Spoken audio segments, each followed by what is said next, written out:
Hello and welcome back to a brand new episode of the Pick a Side podcast. My name is Moran and I'm here with River Brown, Andrew Velez, and Joe Dehls. And it's now episode 229. In this episode, we are joined by Nico, aka EliteTakes. He's amassed over 400,000 followers on TikTok, has over 20,000 on Twitter, and his name is indicative of his analysis because he does indeed give elite takes. We're going to do a 25 and under quarterback draft, ranked top rushing quarterbacks, Vikings and Bills thriller. We're going to talk about that, the AFC East, and more. I saw your little gesture there, like you thought I wasn't going to. You're going to skip over my guy. Nah, come on. You know better. What's up, Nico? How you doing? I'm doing great. I'm excited. Let's do it. You got the Tyreek Hill jersey on. I'm so glad you're wearing. He's got the Jalen Waddle. Oh, the Jalen Waddle. Okay. Throw some respect, please. I thought you were gonna bring on the jersey of the best player on the Dolphins, Tyreek Hill, but he actually doesn't own that jersey yet, but it's coming soon. Him and I did have that conversation, so we are looking forward to that jersey shipping to his crib. So 25 and under quarterback draft. Now, this is gonna be fun. Nico, you're going to have the honors of the first overall pick since you are a guest. When it comes to us, you know how we battle for the picks. Rock, paper, scissors, and shoot. We do it all the time. So now the real question is, who's going to play first? It's going to be the four of us, all four at the same time. That doesn't make sense. It does make sense. Like, it literally doesn't. It's super easy. Make sense. If we all draw, then we play what again. If we all pick scissors? Okay, we all go again. It's really common sense. I always win, so it doesn't matter to me. It really is true. Set shoot. Rock, paper, scissors, says shoot. Correct. Okay. All right. Rock, paper, scissors, says shoot. Look. All right, Joel's out. Okay, Joel's out. He got pick five. We got pick five. That sucks. That's rock, paper, scissors, says shoot. All right, see, that's a tie. See, look. That's it. It's a three-way tie. All right, that's fucking I think we should just face each other. No, we're good. Here we go. Rock, paper, scissors, says shoot. Bro, Look, no way. That's insane. What are the odds of that? All right, one more time. Rock, paper, scissors, says shoot. God, we're gonna be. All right, last time. Here we go. Rock, paper, scissors, says shoot. Oh my god! Yo, that's what I'm saying, the chances bro. of that are like 1 in a million. Should we start over? Because I don't want the fifth. No, one. you're done. You're done. Here we go. You're trying to sneak that in there. One more time. Yep. Rock, paper, scissors, says shoot. All right, here we go. Okay. Rock, paper. Wait. How are we doing it? Rock, paper, scissors, shoot. Okay. We just did it like There's 7 seven times in a times. row. All right. Rock, paper, scissors, says shoot. Rock, paper, scissors, says shoot. All right. Okay. Pick 3. Not bad. I'll pick 2. 1, 2. I said 3, I 4, got 5. pick 3. Come on, man. I always win, bro. All right, hit his music. With the first pick, Nico, who are you selecting? That's a pretty shitty representation. I kind of got put on the spot here, but this might be bold, but I'm gonna take Lamar Jackson first overall. Okay. I can appreciate that. That's good. I can appreciate that. And, Yeah, you're a Lamar guy. yeah, I mean, I wasn't the hugest Lamar guy in the offseason, but watching how he started off early on and the legitimate growth he continues to show as a passer gives me all the confidence that So he's here to you stay. would not call him one of two things. You would not call him no arm Lamar or way. 3-week wonder Lamar or come on Lamar. way. Any of those represent who Lamar truly is as a quarterback. Okay, just No. Come on, Lamar isn't understandable That's hilarious. when he makes bad plays. Come on, Disgusting. Lamar. That's every not. quarterback makes bad plays. And you say, "Come on." Come on. That's why. Come on. That's why No, you have you a whole no. segment on Monday Night Countdown. Come on, man. Yeah, but it's not. We don't do that with Lamar. He's special. So He he is has special. no bad plays. He does have bad Okay, plays, all right, but you try to make a joke out of it. Quick question. I have 2 picks here, but It's I want to make it be very clear. Guys who are 25 and under. And so they under. can be so 25 years old. 25, yes. So He for fucked up. your I'm shocked. he fucked up. I'm shocked, honestly. Cue the damn music. This is easy. Come on. What are we and doing? I'm going to put a little bit of a spin on these top 10 picks, right? So for each pick, we're going to also name the price of these quarterbacks that are on Mojo. Lamar Jackson is $69 currently on Mojo. I want to see, given our top 10, where all these prices fall in that range. So Riv, you have the second overall pick. With the second overall pick, I take Justin Herbert. Yeah, it's a layup. That's pretty easy. Justin Herbert was actually my first overall Can I ask, pick. did Josh Allen recently He's just 26. turn 26? That's why I Alright, changed it He real must quick. have just turned 26. Turned in May. In May. I Turned in May. apologize. All right. I had to double check You just think now. that Lamar over Herbert is that hot of a take? Well, I only thought that Josh Allen was 25, so that's my mistake. Well, at first, I thought Josh was 25. So I thought I was going to pick him. But then I double checked. He's 26. So then my next pick would have been Justin Herbert because I just think he's the most talented quarterback out of all these guys. I also had but Herbert Lamar number isn't a bad pick, No, not because at he's all. dynamic. He can run, he can make plays. I'm Lamar extend guy. plays. You know that. I still have Herbert 1. I didn't see him doing it though. I thought that was a Dehls move, picking Lamar 1. I respect it. Dude, I think it's really respectable. written in the stars how I was able to get pick 3. I mean, I probably could have got him at pick 5 also because I know how. Oh, he wasn't picking your disrespectful. guy at pick 5. Not this guy, not so much. You're in the clear, bro. Trust. You're in the clear. Okay. Other people, I'm not talking about you. I'm just talking about these. Sort of, kinda. You're in I the clear. defended you when y'all were. But the issue was when we asked you issue? about joining FinFam, your issue was that you couldn't go all in on Tua. I'm Mafia. I'm Bills Mafia. I can't join. That's true. FinFam. But you also said you were in on You said you FinFam. were in. Yeah, I like the team. Nice little team. Nice little come on. Bills. All right, hit my I like music. the team. I like you guys. This too, is though. I like where the Jets. board gets messed up. This is as easy as it gets. Pick 3. It's got to be Tua Tagovailoa. Got to be. It's got to be. Just think What about about the how other guy? great he has been. So that means No, it's credit to the other guy. Absolutely. Joe Burrow has been fantastic. Jalen Hurts even deserves the respect that maybe others may not give him, but I would definitely give that. We're talking about an MVP candidate for sure. But let's talk about probably the front runner, if not second place, MVP candidate into a Tagovailoa for a second. Still first in passer rating, but let's get into it. First in passer rating in the third quarter. First in passer rating on third down. First in passer rating in the fourth quarter. First in passer rating in the red zone. First in yards per completion. First in a lot of things. Tua is, I mean, that's exactly, I'm glad you realized that. Because this wasn't supposed to happen. So, yes, I'm going to go with Tua you said- Tagovailoa. The guy who's he's- undefeated when he starts and finishes games this year. Oh, undefeated. Undefeated when he starts and finishes What about the games. guy who's actually undefeated? Like, Oh, listen, if pick 4 is Jalen Hurts, I'm shouldn't- fine with it that. shouldn't be, but it might be. If pick Dehls is a 4 is wild Jalen card. Hurts, It might I'm be. cool with it. It might be. Let's see. My goodness. Cue my music. With the 4th pick in the drafts, I'm taking Joe Burrow. Oh, I'm not going with Jalen Hurts. I You're actually you're a thought cop out. I'm not a cop out. I thought He's the smart. 4th pick was where it's gonna get interesting because I thought Burrow was gonna go 3, even though I should have known. Come but once on. you had 3, I thought Why the would I 4th take that pick guy over was when Tua? things got interesting because I do think Lamar, Herbert, and Burrow are in a tier above the rest of these guys. Even though Tua's having a sensational season, Jalen Hurts is an MVP candidate. You still have Kyler and a bunch of guys here, but Joe Burrow went to the Super Bowl last year.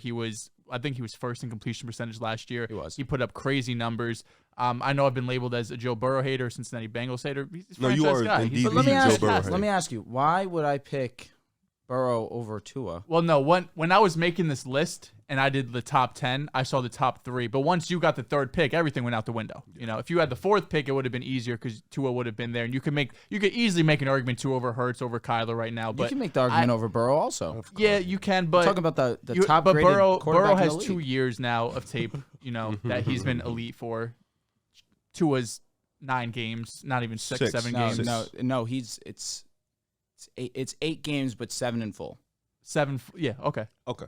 So I would take the 2 years over Burrow. The guy who's shown me playoff success. I know he could do it in bad weather. Interesting, because I feel like you specifically have been highlighting Burrow not being as great as others may believe him to be, especially in the playoffs. I still would take Herbert over him. Obviously, Oh, listen, I'll Herbert. take Lamar over him too. I I understand. still have test Lamar with over Herbert's him. I there. still have Fine. Mahomes, Allen. Obviously, That's fine. That's fine. But we're this talking about season- Burrow. Yes. Okay, got it. Yeah. But yeah, give me Burrow at 4. Well, why is Herbert so easily over Burrow? This is my question. Arm talent, mobility. He hasn't had the success that Burrow has, but we also see, the type of weapons he's been dealing with his offensive line to start out. Even though Last Burrow's year had they were that pretty offensive healthy. line. Did you ever see that Yeah, they throw were he- a game away. there's an It's not. Is it interesting- Herbert's fault that they didn't make the playoffs? I'm not No. saying it's his fault. No? I'm just saying it. There's a better argument for Burrow over Herbert than there is for Tua over Burrow. Objectively, there is. Yes, I know what you're saying. Huh? I know what you're saying. There is. Why? Nico, can you back me up here? Am I wrong in saying that? I think I'm gonna give you the dub on that one, Thanks. just Appreciate because Tua has the smallest sample size out of any of them with really legitimate success. So I think that's fair for now. We may have a conversation at the end of the season. That's fair. Yeah. If Tua does it for the whole year, he has a couple bad weather games, wins a couple games in the playoffs, then all bets are off. You could have that conversation. But right now, sitting November 14th, this week, 11?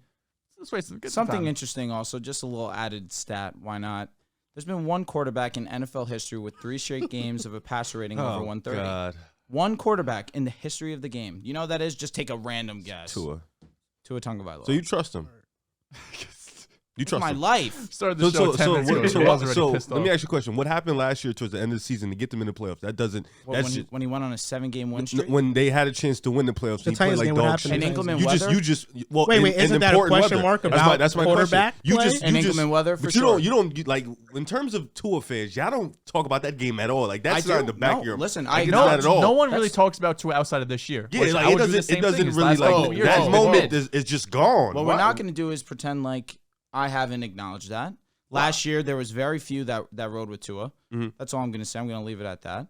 But I acknowledge what happened against Tennessee. It was unfortunate, but it was in inclement weather. Which is Now this It year might he's come happen in, he's again. lit the world on fire. The hypocrisy that I find in your Tua praise. I don't look. You can praise I'm Tua very as much as you want. consistent.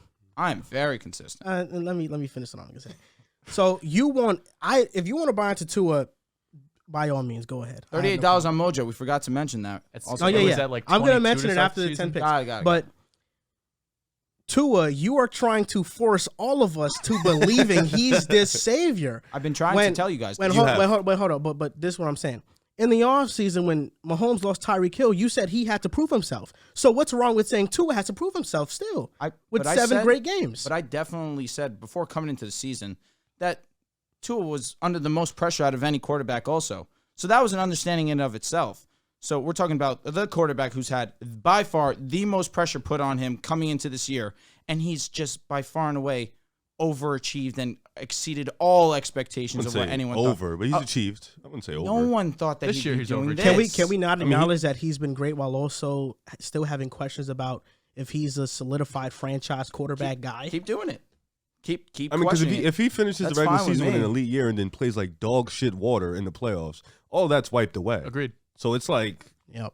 all Yes, of that is it's wiped the same, away. Him and Jalen Hurts are in the same exact boat. They have to do it week by week, but they also have to prove it in the playoffs. Because people want to say he's a franchise guy. You have guys like me and Drew. He rides for Tua. I ride for Jalen Hurts. But I know week in and week out, once Jalen Hurts has a bad game, once Tua has a bad game, all the haters are going to come back out and say, I told you so. He can't do X, Y, and Z. He can't pass. Tua can't make these throws to the sideline. He has to do it week in and week out. That's what both these guys have to do. Because you have guys like Joel who are against Tua and think But that that's he'll the never difference get there. between Like, Eagles fans and Miami I think this fans, is though. also another great example though. Just Kyler Murray. Kyler Murray in the regular season has been amazing. Yeah. He has dropping off in the second half, but that playoff game, that's It's what bad. sticks in everybody's memory. and that- Kyler that's has years of tape of Yes. him playing at a That very was high so level. Fucking bad that playoff. So I'm just saying the playoffs and those highlights moments do matter. Tua's playing great. We can acknowledge it, but trying to force this I'm not forcing. acceptance of him being wouldn't this say franchise force. guy. I'm not this isn't a force. This is Word. me being naturally me. And that's just how I'm keeping I'm it not ready to stacked. put Tua in that conversation This is good because it gave me a lot of time to think about the 5th overall pick. Shit, you did not pick it. I will say I am lower on Kyler Murray than most people, so he's not going to be the pick here. Okay. It's between two people that I'm going to go with. It's either going to be Trevor Lawrence or Justin Fields. Oof. Trevor over Kyler too. Wow. Yeah. No hurts. No Hurts. No, he said. Oh, Jalen Hurts is still on the board? Jalen Hurts Yes. is on the board. Dehls did not pick Jalen I Hurts. took Joe Burrow. I took your boy. Okay, this is tougher because Jalen Hurts is playing the best. There's no doubt. Yeah. But I do envision a world where Trevor Lawrence is in a similar situation. No, So that's wait, fine. you're Kyler saying Murray. you're saying Fields and Lawrence over Fields, I Kyler. think Fields is a little crazy at the moment.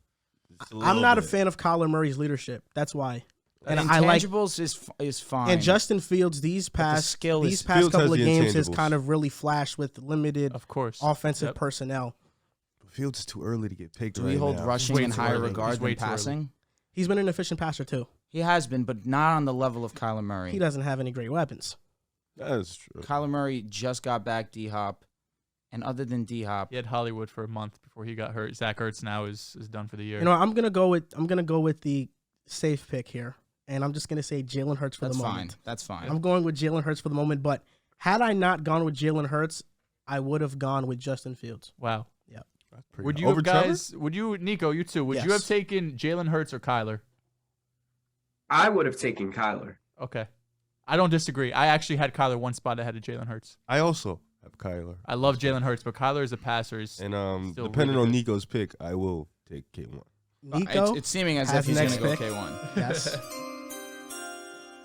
Well, you guys just gave me the easiest pick of the draft. I'm taking Kyler Murray. That's without it. a That's doubt. to the crib. That's fine. He's by far the most solidified Fine. guy left. I know where and you're going. he's by far the best in both aspects. Like, he's a very complete quarterback. He just, you know, I have my doubts about him being this legit like superstar, but for now, he's a franchise quarterback. Sure. Let me ask you, every quarterback that we've drafted so far, do you believe their ceiling is superstar, or do you believe they are superstars? I believe their ceilings are all superstars, every single one drafted so far. But you don't believe that some of them are superstars as of right now? Yeah. I Talking Tua think and Hurts. that I am not quite ready to declare Hurts and Tua as franchise quarterbacks yet. That's fair. And like you guys said, I want to see how they finish out the year and, you know, play in those really big games. So I would just assume that your three are Lamar, Herbert, and Burrow. Yeah, Okay. Agreed. those were going to be my three. Is Kyler as well still in that superstar kind of bubble? He's just a step outside. He's like Definitely. in the Dak No, man. tier for me right now. Okay. That's fair. understandable. That's fair. Yeah. That's Very where he finished fair. for me at the end of last year's. I think one spot ahead of Dak.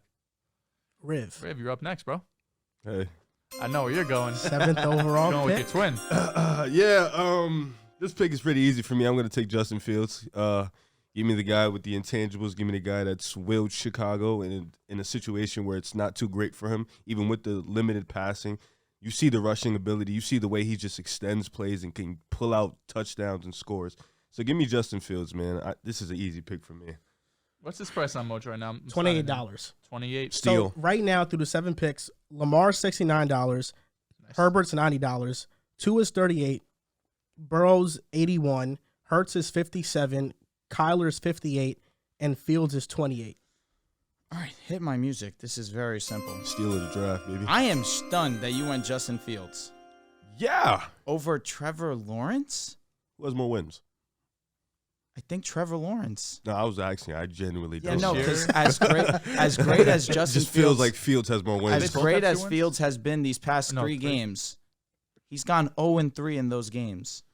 Defense has failed. Yeah, it's not because of I'm not Fields. going to say you're wrong by any means, but it still goes to show you where the Bears still have to go, and still not that Fields is the reason they're losing these games, because that's not the case. But I'm just saying, if you wanted to bring wins into it, No, I was trolling you. Trevor Lawrence is the better passer. He's the better quarterback, but I just think Fields has the intangibles of a quarterback. He has that winning mentality, that leadership, and then he has that running ability is just so different. He can get better as a passer. So if he continues to get better as a passer while doing the shit he's doing with his legs right now, Yep.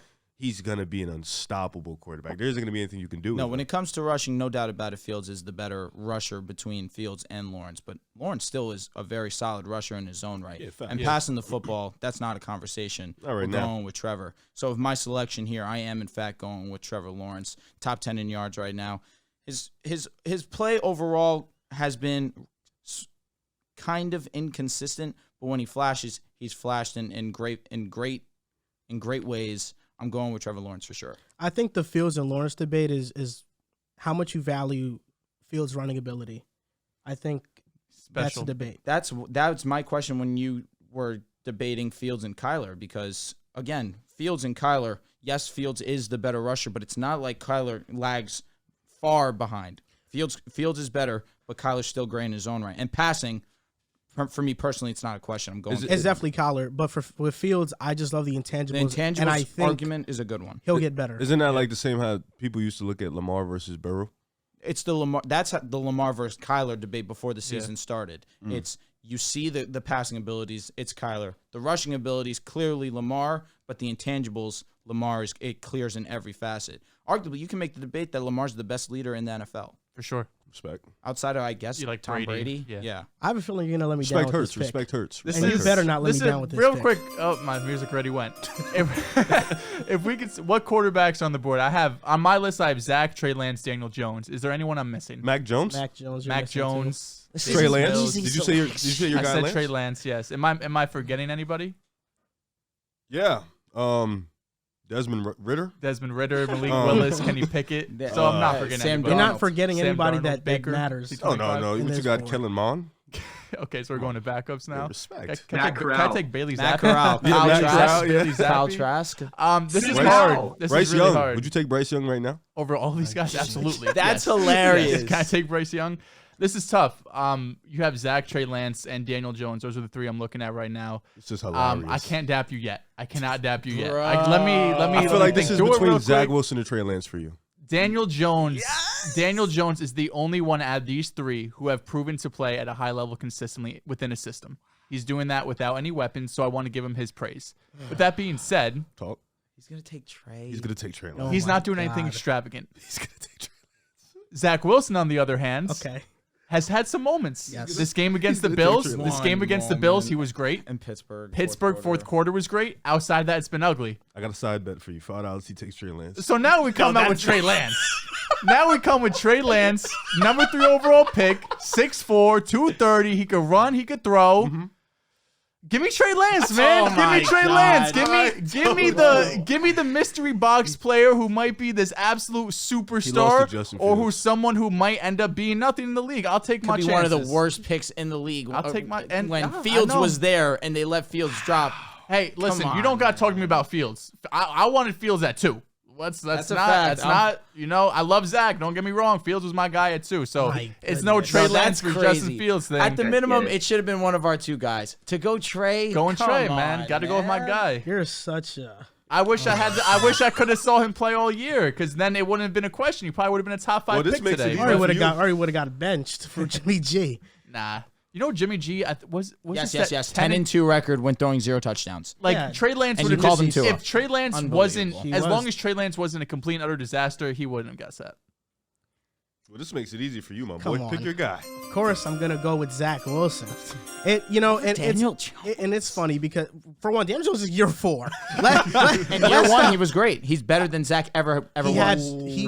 how many fumbles did he Greatest. have year 1? Oh, He a had ton. Carson a Wentz, ton. Carson a ton. Wentz like fumbles. For a Carson rookie. Wentz. Listen, More. Peyton Manning led the Worse. league in interceptions and won Stop Rookie of it, the Year. please. Okay. I'm just All right. saying. Outlier. Okay. Outlier. I'm just saying. Outlier. The GOAT. One of the GOATs. I'm Please. going with Zach Wilson. And you know what's my gripe with people when it comes to Zach Wilson? It's just so many things. I understand he is not flash like Justin Fields or Trevor Lawrence. Or Daniel Jones. In his games, he's played 6 games this year.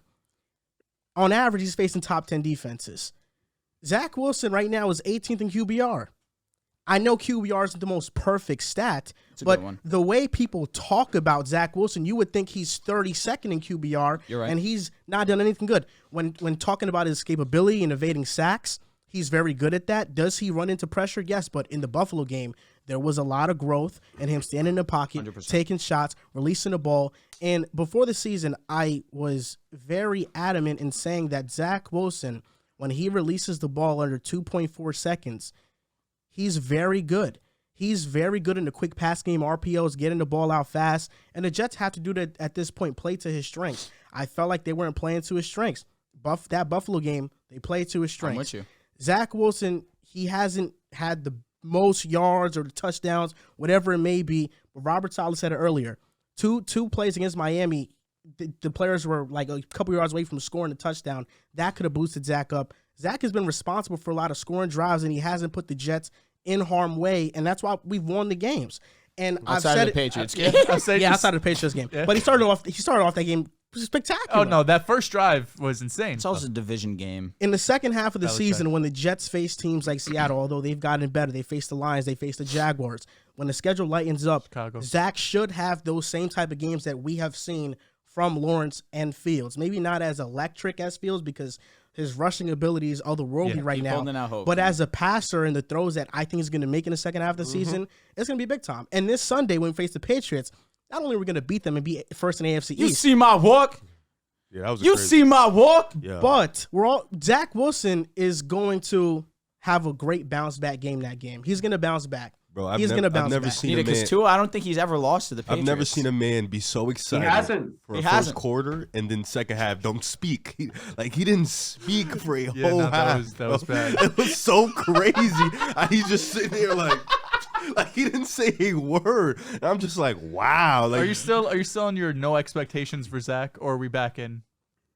No, I have no expectations. Okay. I'm just that's kind of like my motto for life right now. I like that. I'm just like not going into things with expectations. But Zach Wilson, I'm still somebody that I'm going to push the agenda because I think the way that people talk about him versus other quarterbacks is very different and the energy is not the same. I do think that he's been fine. He's not been as horrible as people are trying to make him out to be. It was one terrible game against New England. That's it. was That's a all it terrible game was. against New England. That's all it was. Steelers game wasn't that good. Fourth quarter was Fourth great. quarter, And yeah, he- but he got led the us to the win. win. So, He yeah. clutched it. And we're drives, too. undefeated on the road, and we're gonna Road- stay yeah, undefeated Road when we Warriors. beat the Patriots at Gillette Stadium.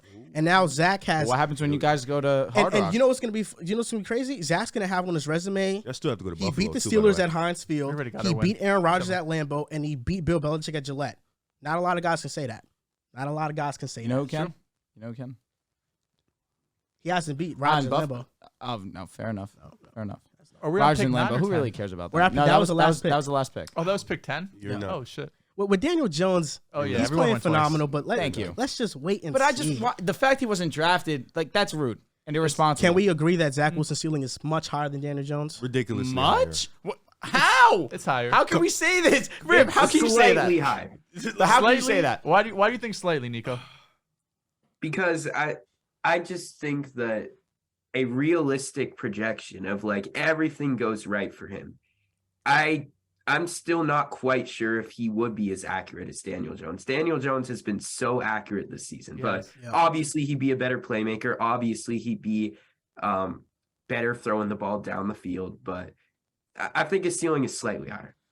I'll say that. His I escapability. have Daniel Jones' Escapability. escapability is still great. Pocket presence is going to be tough to beat with No the doubt. way Daniel Jones, how disciplined he has been this season. Yeah, like when he you has watch a his good pocket tape presence. and the way he moves through the pocket, it's fun to watch. My only reason why I have a difficult time with that is because I say this week in, week out, Here we go. look who Daniel Jones is throwing the ball to. Zach Wilson in year two. I apologize. This is Year two. Yes, year two. Thank you. Has better weapons already than Daniel Jones probably has ever had. For sure. That's fair. Even that is a bit overrated, though. Why? Just Really? as a whole. So weapons are It's overrated? a little, but No, like I'm not talking about versus the Giants. Well, for one, the Giants' offensive line is much better than the Jets. And that's they have a barely true. No, It's Andrew Thomas who's a savage. The rest of them, not that AVT's great. hurt. He's out for Oh the no, season. no, the injuries you guys have had, you're making a very Name fair one point. offensive tackle that the Jets have that you're like, that's a standout guy. I can't. You can't. The Jets' offensive line He's has coming back, gotten that's facts. dismantled by injuries. George Fant has been out. Dwayne Brown, he's been a bright spot. Laken Tomlinson has been a disappointment this year. And everybody talks about the Jets' weapons. Like, Zach Wilson has an Talk elite down on him. option. Talk down on him. Garrett Wilson, he has the potential to be that. He's been no, fantastic. no, this no. year. Garrett Wilson. He's been fantastic No, this no, year. no. He's He's that guy. he's fantastic. He's that guy. He's fantastic for sure. I think he is going to be a wide receiver number one. Elijah Moore has been non-existent this year. Denzel Mims has been getting more snaps than him. Corey Davis has been injured, and when he's been in the lineup, Zach and him have had a good connection. But just a two example, Jalen Waddle, he's a wide receiver one. We know that. The Dolphins in the offseason said, we're going to get Tyreek Hill too. It's not like Zach is throwing to two elite level options. Well, I'm only talking about in reference to Zach and Daniel Jones. If you want to bring two into this, of course, we're talking about the Dolphins, who arguably have the best weapons room in the National Football League. That's Yeah. a different conversation completely. But to just take it on a more smaller scale, the fact that the Jets already in year two for Zach Wilson have better weapons than Daniel Jones ever had, and you mentioned it, in year four, that just speaks to what they've been doing in New York. And more testament to what Daniel Jones has been doing, which you gave him his credit. I'm not saying you didn't. But let's just acknowledge that Daniel Jones, with limited help, has been playing at a very high level, Yasmin. and he's been winning ball games. He has, and we're going to talk about the Giants later on in the show Yep. because there's a question on whether or not they're going to pay him the money they're going to pay him. There we go. There we go. I'm glad that that's the. Oh, we know the topic. Giants aren't for real. They're not legit. They're the worst. But the Jets 7-2. Yes, they are. But that's The we have Jets- we the have Jets an have elite elite. defense. We have an The elite. Jets have an elite defense. Elite side of the ball. Our Yeah, defense the Giants is don't. elite. The Giants, listen, the Giants are elite run 7-2. game. They're- How about that? Is that an aspect that we Yeah, want to That's talk not to? going to get you Yeah. far. But that's what the Jets were relying on fair. until I Zach know, but against the we Bills. have Hey, we credit to have that. They have an the elite defense, though. The Giants They'll don't. keep I them in wouldn't games. say they have an elite defense. No, The Jets' Far from. defense will keep them in games. Yes. It's just if the Giants offense defense will- does enough. Yeah, but look also who they've been playing. That's They have true. not been playing elite offenses. You got the same team. You got the same Beat schedule as us. Baltimore. I mean, you'd say that that's an elite offense. Yes, yes. Tennessee's not an elite offense, but that's still a good win. Haven't lost to the AFC at all. Lost to Seattle.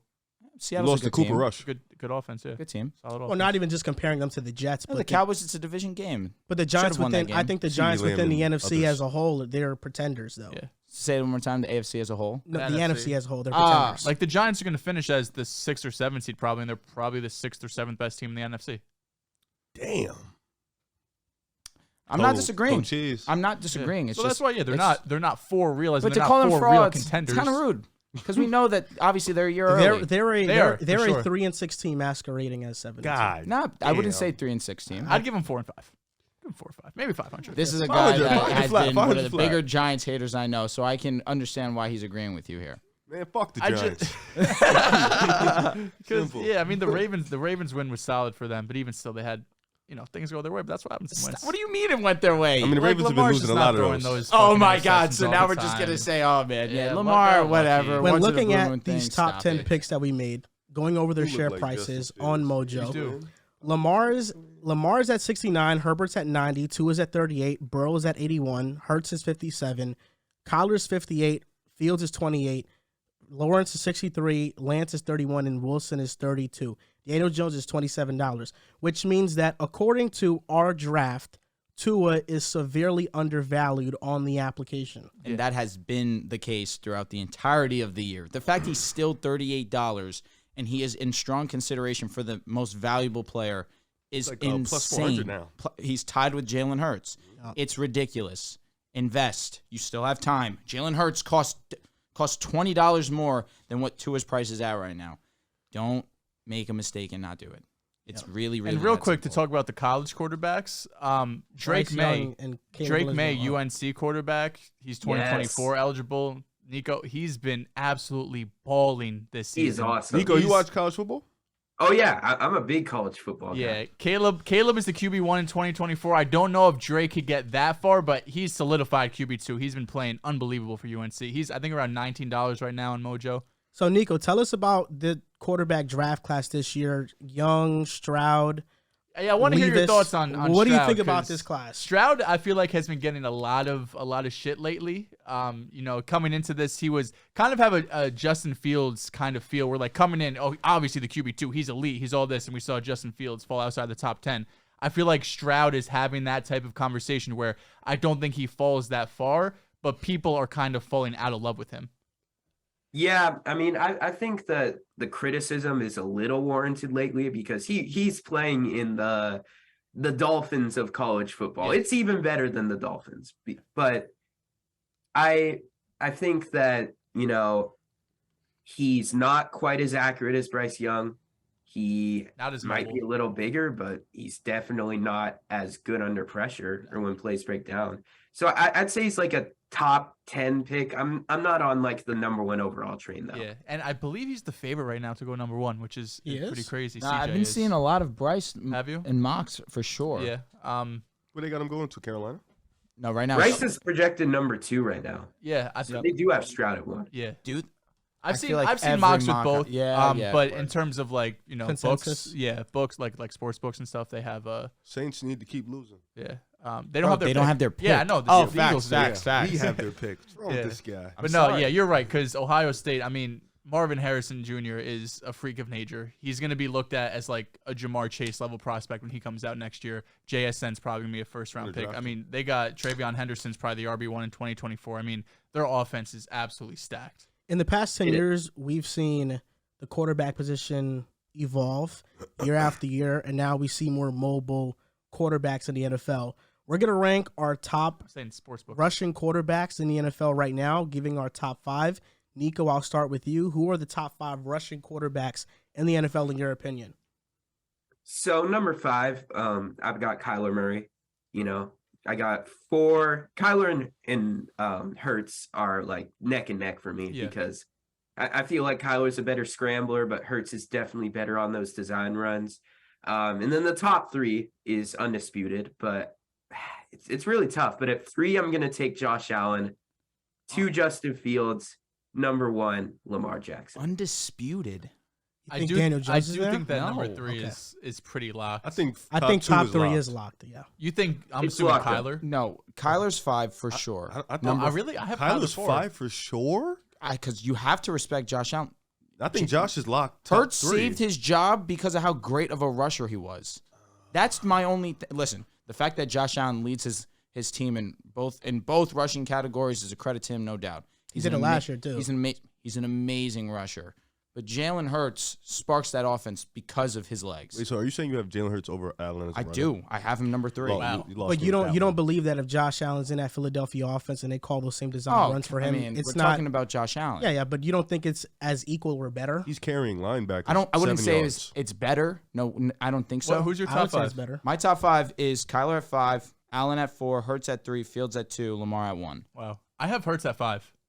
I have Hurts 5, Kyler 4, Josh 3, Forget how Fields great of a 2. rusher he was last season. I'm He all is a over the really place. good rusher, but I feel like Kyler is more explosive as a runner. Yes. Like Jalen Hurts, like he could pick up big gains, but Kyler is out there fast. I feel like he has a better. Kyler's like a opportunity of making guys 5'9" miss. wide receiver running. Like he looks like Hollywood out there. Yeah, Just- He's like a slot receiver. Yeah. It's Yes. really No, Maybe listen, more he run moves his down. like speeds a, is amazing. yeah. When it comes to Jalen Hurts versus Kyler, I think where you differentiate those two is how much of a beating do you think one of those guys can take?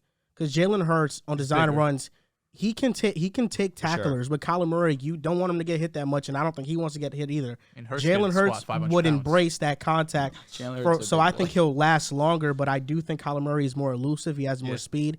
He's more shifty, although Hurts is shifty too. Josh at It's 4 just is not quite on Kyler's Is level it of crazy? I mean, I feel like that's still respect in and of I mean, itself. I'll knock off my list real quick. I have Hurts at 5, Fields at 4, Murray at 3, Allen Ooh, at 2. why is Fields Lamar at 4? 1. Fields at 4. That's I know crazy. it's only been a handful of games, but we see.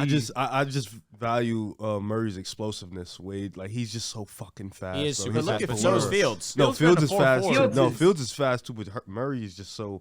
I feel like Kyler looks like he's running faster because his He does, steps are slow. that could be kid. that. That Yeah, little he kid. just looks Exactly, Yeah, yeah. like he looks like Tavon fucking Austin, just running so Yeah. fucking fast. But yeah, I think Jackson and Allen should be 1 and 2 undisputed, in my opinion. I- I don't think. I don't hate that. I respect have- the Allen thing. I think Justin Fields is closer to Lamar than he is with number 3 on anybody's list. What do you mean by that? He's saying that He's closer to you 1 need, to 3. you need to I think have I think Fields right number now 2. is kind of like a 1A 1B thing with Fields and Lamar. I do. So you're putting him straight over Allen. To say 1A, Yes. 1B, and I saw you tweet this, and it got a lot of interaction. Credit Yeah. to you, Joel. A lot of Ravens Yeah, fans. no, for sure. Really? It just, if I could speak from a Ravens fan perspective, it lacks respect for Lamar Jackson. That's the only reason it rubbed people the wrong way. I think. And that's- can you yeah. at least resonate with that? It When lacks- does, it when does doesn't lack- anybody care about respect? That's my oh, wow. I feel like response to that. I feel like That's at the fans love forefront. that. Yeah, I feel like that's No, number one for this fans. Respect is- is at the forefront of anything. Okay, but no, I don't think it is. Especially when people talk about these players, because I hate to keep. That's a strong statement I to hate- me. Jesus Christ. I Right? hate, How crazy is that? yes, but That's- when Explain I yourself, keep on explain going, it's yourself. going to make more sense. Because, for example, a quarterback has a breakout season, and you automatically vault that quarterback over quarterbacks that have been proven. Where is the respect in that factor? But when a player like Fields is having historic rushing performances, now it's disrespectful to Lamar. Lamar, unanimous MVP. We know he's the best rushing quarterback possibly ever. He's on par with Michael Vick. There's no doubt. But Justin Fields, like in this point in time, you talk about straight line speed. I think Fields has more straight line speed than Lamar. I do think Lamar is more shiftier. But Yeah. Justin, it's better. I think he make guys more when you miss, talk you know? about both of those guys as Lamar athletes, takes hits. When- not that Which I Fields, hate. not that Fields doesn't, He but makes you Lamar miss, does too. not slide. when you talk about both of these guys as athletes, it's very similar. It is. It is. It And is. if obviously as a passer, Lamar clears, and that's where I think people misinterpreted it because they thought, oh, he's talking about Fields being a better quarterback Yeah, in nah. general. Just from a rushing standpoint, you call the same design runs for Lamar and Fields. I think you get similar results. And listen, I didn't hate, and I apologize, Riv. You can No, get your 2 no, cents in, but I didn't hate the opinion. I really didn't hate it at all. But I understand why it got the interaction that it did and the backlash Yeah. that it did because you need to respect Lamar. I think when talking about social media in general, there is an abundance of lack of respect For sure. athletes in general, and people talk about them in general. And I think anybody that's trying to say, oh, respect Lamar and his resume, when quarterbacks, like I mentioned with the breakout quarterback thing, when a quarterback has a breakout season, you automatically vault him over maybe quarterbacks that have had a proven resume. Same thing with Fields right now, where we're seeing him flash as a runner. He has 749 rushing yards on the season, the most of any quarterback, 6 touchdowns, tied with Jalen Hurts. He's 6 in big-time runs, which is tied with Josh Allen in big-time runs this season. And the Bears have not used Justin Fields as a runner up until recently. If we've seen this from the beginning of the season, he probably has clear of 900 yards already. But maybe I think that's the difference when you talk about like putting quarterbacks Rushing? over. Yes. 900? He has 749 right now. Yeah, it was 183, and then what he just had. But he's also had a couple games that are probably not going to be, he's not consistently putting up 100 rushing yards. Yeah, I can count on him getting like 70-plus yards a game rushing. Okay, at this point. I know, but he just had back-to-back games of, 140-plus rushing yards, I want to say. Really just outlier-type rushing games. Yeah, 70 is firm. I just think people, hoping this is what Ravens fans were thinking. Lamar had a breakout season. You putting Fields on that level after a breakout couple games. You know what I'm saying? Like, the respect has to be there in terms of, Lamar had a 3K, 1K type of vibe. Like, he had 1,000 yards for his season while winning MVP. Like, Fields has been great, but it hasn't been a season base. You weren't talking about being a quarterback. That's not what it was. Yeah. I think when you look at when talent is there, it's evident. For sure. It's clear. Yeah. Like, for example, a quarterback doesn't have to show you a sustained 17 games or maybe 3 seasons to tell that, man, he's insanely accurate, right? I'm with you. With Justin Fields, you watch him, this guy is on a different level athletically where he's running past and bursting past safeties and secondary players like it's nothing. Yeah. And I keep saying this because I think I've mentioned it in 3 consecutive shows. Ryan Fitzpatrick came out and said he needs to play more like Cam Newton as opposed to being a Patrick Mahomes, Josh Allen. And those are the extreme senses, of course, but I understand what he meant by that. Understand your strengths. Understand what you were brought into this league for and why, or what gifts you were given. You ran a 4.4. Start utilizing those legs. 4.4 at 6'4", 230. He almost looks small on the TV at times, which is weird, but he's a big guy. These are all different type of runners. But I think the only thing Lamar or that Justin Fields has over Lamar is straight line speed, which you can't you can't quantify that. It's very similar to Tyreek Hill. Tyreek had. Sorry, real quick, Riv. Outside this year, Tyreek's been the best wide receiver in football, but for year after year, all they want to talk about Tyreek was his speed. That's the only thing he had over these wide receivers. No one wanted to credit his route running, his ability to go up and get the ball, his hands. Yeah. It was all about straight line speed, and you can't game plan for that. You can't game plan for Justin Fields taking a 70-yard touchdown. That's why you could have that conversation with Lamar, because I think Lamar has better vision. I think he's able to break more tackles, to make more guys miss. And he does have the ability to maybe get a 50-yard touchdown. He probably has the ability to get a 70-yard touchdown, but we've seen back-to-back weeks now of Justin Fields just legitimately looking like fucking Jonathan Taylor breaking off a 60, 70-yard touchdown run. My top 5 is Hurts 5, Kyler 4, Allen 3, Fields 2, and Lamar 1. I have the exact same list. Yeah, that's what I have, yeah. I have the exact same list. And I also want to say that I think especially when it comes to Twitter, people are very, I guess, defensive. They're very territorial over their players. First time? No, first time. Oh, yeah. Nico, I know that you know about this because I can totally attest to this. Yeah, I know. You're a Dolphins fan, and whenever you give Herbert or Burrow or a quarterback that often is compared to Tua credit, I see Dolphins fans already storming your replies like, "Oh, you're such a fake fan." They hate me. I don't even know what I did. All you had to do is support Tua. I'm not a Dolphins fans don't like me. Every other fan base likes me. It's funny at this point. Nico, who are your I know obviously you're a Dolphins fan, but are there other teams or players that you ride for? I mean, in the NFL, I don't really have another team, but I obviously have my big time Justin Jefferson agenda. I have a big time, honestly, at this point, a big time Justin Fields agenda. But I mean, those are. I don't really have too many affiliations outside of the Dolphins. I respect that. Not a lot of people at this table could say that. I'm not like that in NFL. NBA though. Yeah, I know. If you try to group me in with that, I feel offended, honestly, because I really am. How he said it is perfect. You've worn a Dolphins jersey the last 2 weeks. Until he has a passer rating of under 130. Bye week count. This is my uniform until then. Bye week count or no? Oh no, the bye week I'll have a regular attire on. But if he comes back the week after and it's 130. Who do they play the week after? Sorry, you're gonna see the glasses. You're gonna see the jersey. Off the top of my head, I can't tell you. They play another bad passing defense. Damn. You know what's funny? Don't play the Jets till week 18. That's amazing. You really want to say that? Oh, Yeah, are you Washington gonna tonight. quote VBS on this show? VBS is one of my favorite Twitter accounts. Oh my I god. absolutely love Shout him. out to VBS. VBS. I but- love him. I love him because all he does is Just- tweet Tua I propaganda. know, just all Tua propaganda. You know, if you, I'm sure on other people's accounts you'll see liked by Andrew, liked by first responder Drew, because I'm just liking his He's tweets like so Nick Wright with constantly. fucking LeBron. You're not wrong. Yeah. I love him. I love him for it.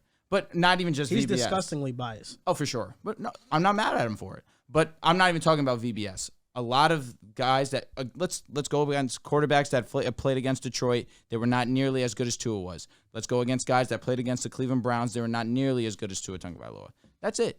Because we want to talk about playing bad pass defenses. I'm not disagreeing with you, but these other quarterbacks could have stepped to the plate and done the same thing as well, but they didn't. We got Washington It's today. Texans next for the Dolphins. Oh, But Niners after that. movie. Yeah, I think this is the stretch of games where Tua can show me a lot in terms of how much I'm willing to invest in him. Just rattle off the rest of the schedule because it seems like nothing will allow you to really lock in. Well, Unless the you rest go of and the check out schedule is Joel tough. Moran's YouTube page, right? You dropped the Yes. video on there about how Yes. Tua has been so damn great. Clickbaity title, man. Got to get the views up. Love that. Got to get the views up. I love you're a really good sellout. shameless. Shameless. I love a good Yeah. sellout. You know, I really was thinking about it too, but you were speaking very highly of Tua, extremely highly. The Browns game was his best game to me by far. this outside of the season. Ravens. Yeah. But even then, like the Ravens was the one quarter where the Browns was a complete game Masterpiece. where he was awesome. And I about the Lions I game? respected the passing defense. The Lions, fair enough, After the Lions game, they fired their secondary coach. because Tua does that to teams. All I'm saying is they fired the secondary coach, and they were pretty good against the Packers. Don't play with him. Don't play with Uno. But the Don't play with Dolphins, Tan Marino. Don't do that. the Marino's Dolphins' crazy. last 6 games are going to be the Niners, Chargers, Bills, Packers, Patriots, and Jets. So I think that But is two a real very quick. gruesome That is like schedule of pass 5 defense. top 10 defense. Yes. Yeah. And guess That's what? legit. Those teams are. We're about to see. Exact. Go ahead, Nick. Go We're ahead, about Nico. to see. But I'll be honest, they did get a bit of a lucky because the away games are like the Chargers and the Niners, where the weather shouldn't be terrible. The home games are New England. You know where Buffalo's you'll on be. the road. Buffalo's gonna be Buffalo's yes. on the road. And the Jets And week it just 18 started- is it was home. snowing That last week game. 18 Jets-Dolphins game could mean a lot. It's such a shame that the Steelers dropped so many interceptions. His rating would have been so much lower. Right? I mean, he didn't have a great rating against the Steelers. Hey, It listen, was that pretty shitty. Buffalo game's on the road. but it was it's just snowing last game. interceptions drop your rating by so much. Yeah. It just does. The Steelers game was his first game back, right? Yeah. Yeah, give him a break. No. It was also Coming raining. off a catastrophic injury, This is true. Concussion. which is You talk catastrophic. about no, I'm asking you talk about Tua, right? Yeah. I was wondering who you were I'm talking just- about for a second. I was like, what the fuck had a catastrophic injury? So before we go on to the next topic, we're going to talk about the AFC East and just give our take on who's winning the division. The Vikings and Bills, they had a thriller game. It was the game of the year by far, in my Unbelievable opinion. game. How much did this game prove to you that the Vikings maybe are a contender in the NFC? We should be taking them a bit more seriously than people have been taking them.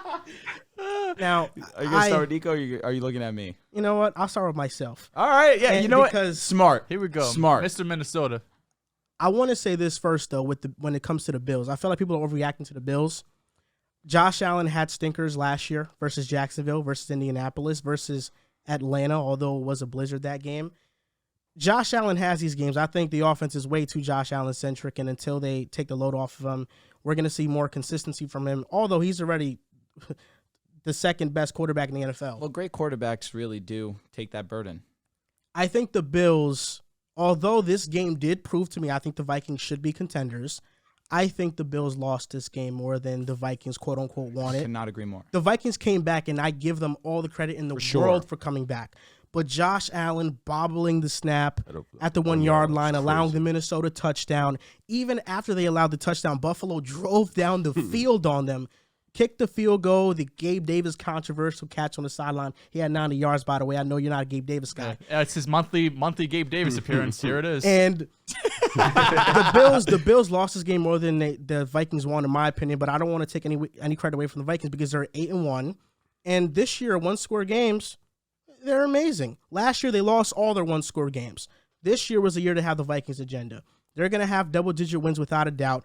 I think T.J. Hawkinson has really been opening up the offense for Jettas, and Jettas had one of the best wide receiver performances that we have seen to date. Kirk Cousins threw 2 ugly interceptions, but he played great when it counted.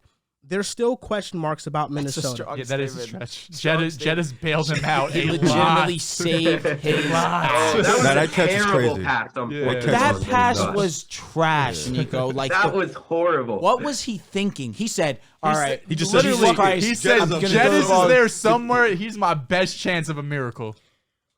Minnesota still has question marks. I think one of the biggest Captain question Kirk. marks is just the defense. The defense gives up a lot of yardage, and they don't stop. They get stopped situationally, but for the most part, teams just can drive down the field on them. The offense, because of Kirk Cousins and that primetime resume, there is still some doubt about how he's going to look in the playoffs in a primetime setting. But this team, I think the coaching is there. They have the offensive personnel. I think they have to lean more on the run game a little bit. And the Vikings, when talking about NFC teams, just right now, I think the Eagles are the clear-cut favorite to make it out the NFC. Correct. They are the most complete team. They are the most dominant team. They can beat you in different ways. But when it comes to that second tier, you do have Dallas. They have a horrible run defense, and the offense can be inconsistent. San Fran is kind of that like the creeping giant, where if they figure everything out, they get healthy. That's a scary team, but Jimmy Garoppolo will just always inherently hold them back. I think when it comes to the contenders outside of Philadelphia, the Vikings have to be at the top of the list right now for how they've been pulling out these one-score games. I think it just is a show of resiliency for them. I don't know. I think I still, in a playoff setting, would trust the Niners over the That's Vikings. fair. That's with what Shanahan. I would too. Even though Jimmy G, like you said, which I completely agree, Jimmy G still holds them back to a certain degree. I still do trust the Niners in that defense in a playoff setting as long as they got their guys there. But the Vikings, you could definitely, being 8-1, even though that one loss was, of course, to them boys. Ass kicking. No, it was pretty bad. You could definitely put them up there. I respect it. I just went and had myself a really good laugh. Went through Joel's tweets about during the Minnesota and the Bills. Oh, bro, game. the up and down was insane. Bro, he It was hilarious. just, he was This going is up why, and down. man, He didn't know how you to can't- feel. You can't trust Kirk Cousins, and I don't disagree. You can't trust Kirk Cousins, and then he puts the picture of Kirk Cousins. That was great. But People kept replying to my tweets with funny Kirk Cousins images. yeah, no, they were amazing. Now, your picture, one of my boys from school, shout out KVR, he's a diehard Vikings fan, and he saved the picture of you with your Abby and sent in the group chat and said, I'm crying at this. That was hilarious. So, are you in, or that was just for? I'm in on Minnesota. I'm in on Minnesota. Okay. I mean, I've always been. Last year, I was super. You were on in. them. You were. Listen, I'm This not year, knocking you. it's kind of like I have to kind of wait That's and what see. but I only sit. Oh, so you still feel that way? That's how I felt. Now I've seen them in these close games, and I think Buffalo was their biggest test of the season. I do think if they face Philadelphia again, it will be a much closer game. People forget Irv Smith Jr. dropped a touchdown in that game. I don't think T.J. Hawkinson drops Didn't the that. Eagles win by 3 touchdowns? Yeah, but Kirk Cousins had really bad red zone interceptions. Now I don't trust Kirk, but Primetime What is he Kirk. saying? That's I don't- actually exactly what I put in my notes. Minnesota can look as good as they want right now, but we still know who Kirk Cousins is come prime time. Kirk can get hot. That's all I'm saying. In the playoffs? He could get hot. Has to be the noon game though. It has to, yeah. It has to. What do The you think 4 of this p.m. game, Nico? games. We beat them 24-7. It's not that bad. 17. We didn't score in the second half. Big so Play Slay also had Jettas in hell. Please, Dead. please In relax. hell. Please, come on. We're not gonna relive that. What do you think, Nico? But we didn't score in the second half, so Go ahead, Nico.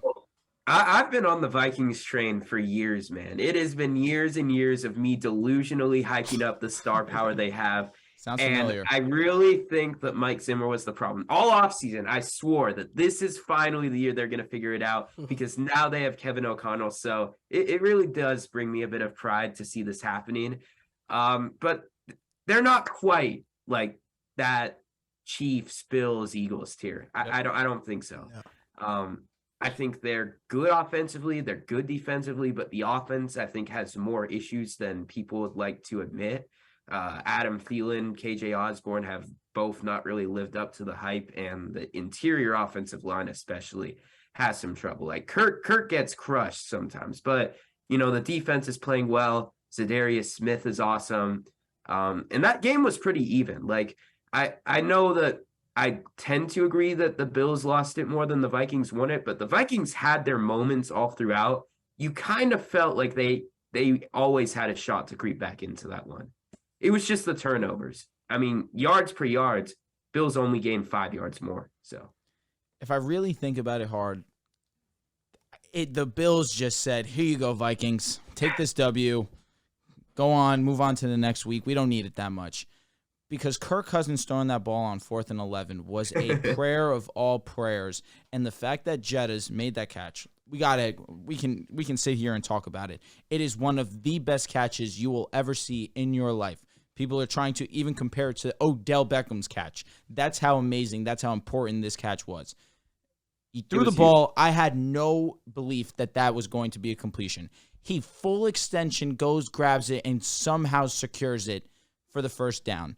That is not on Kirk Cousins being good and making a good decision. That's on Justin Jefferson saving his bacon. Kirk Cousins made... Saving his bacon. And that's 100% true. Kirk Cousins made a... That's been around for some time. No, you haven't said it. It's a new one. For me. Yeah. All right, cool. Kirk Cousins made a few mistakes. And obviously I'm going to highlight the last drive. The pass to Dalvin was a good play by Kirk. Dalvin should have caught the ball. He should have scored the touchdown, and we shouldn't have even had that issue.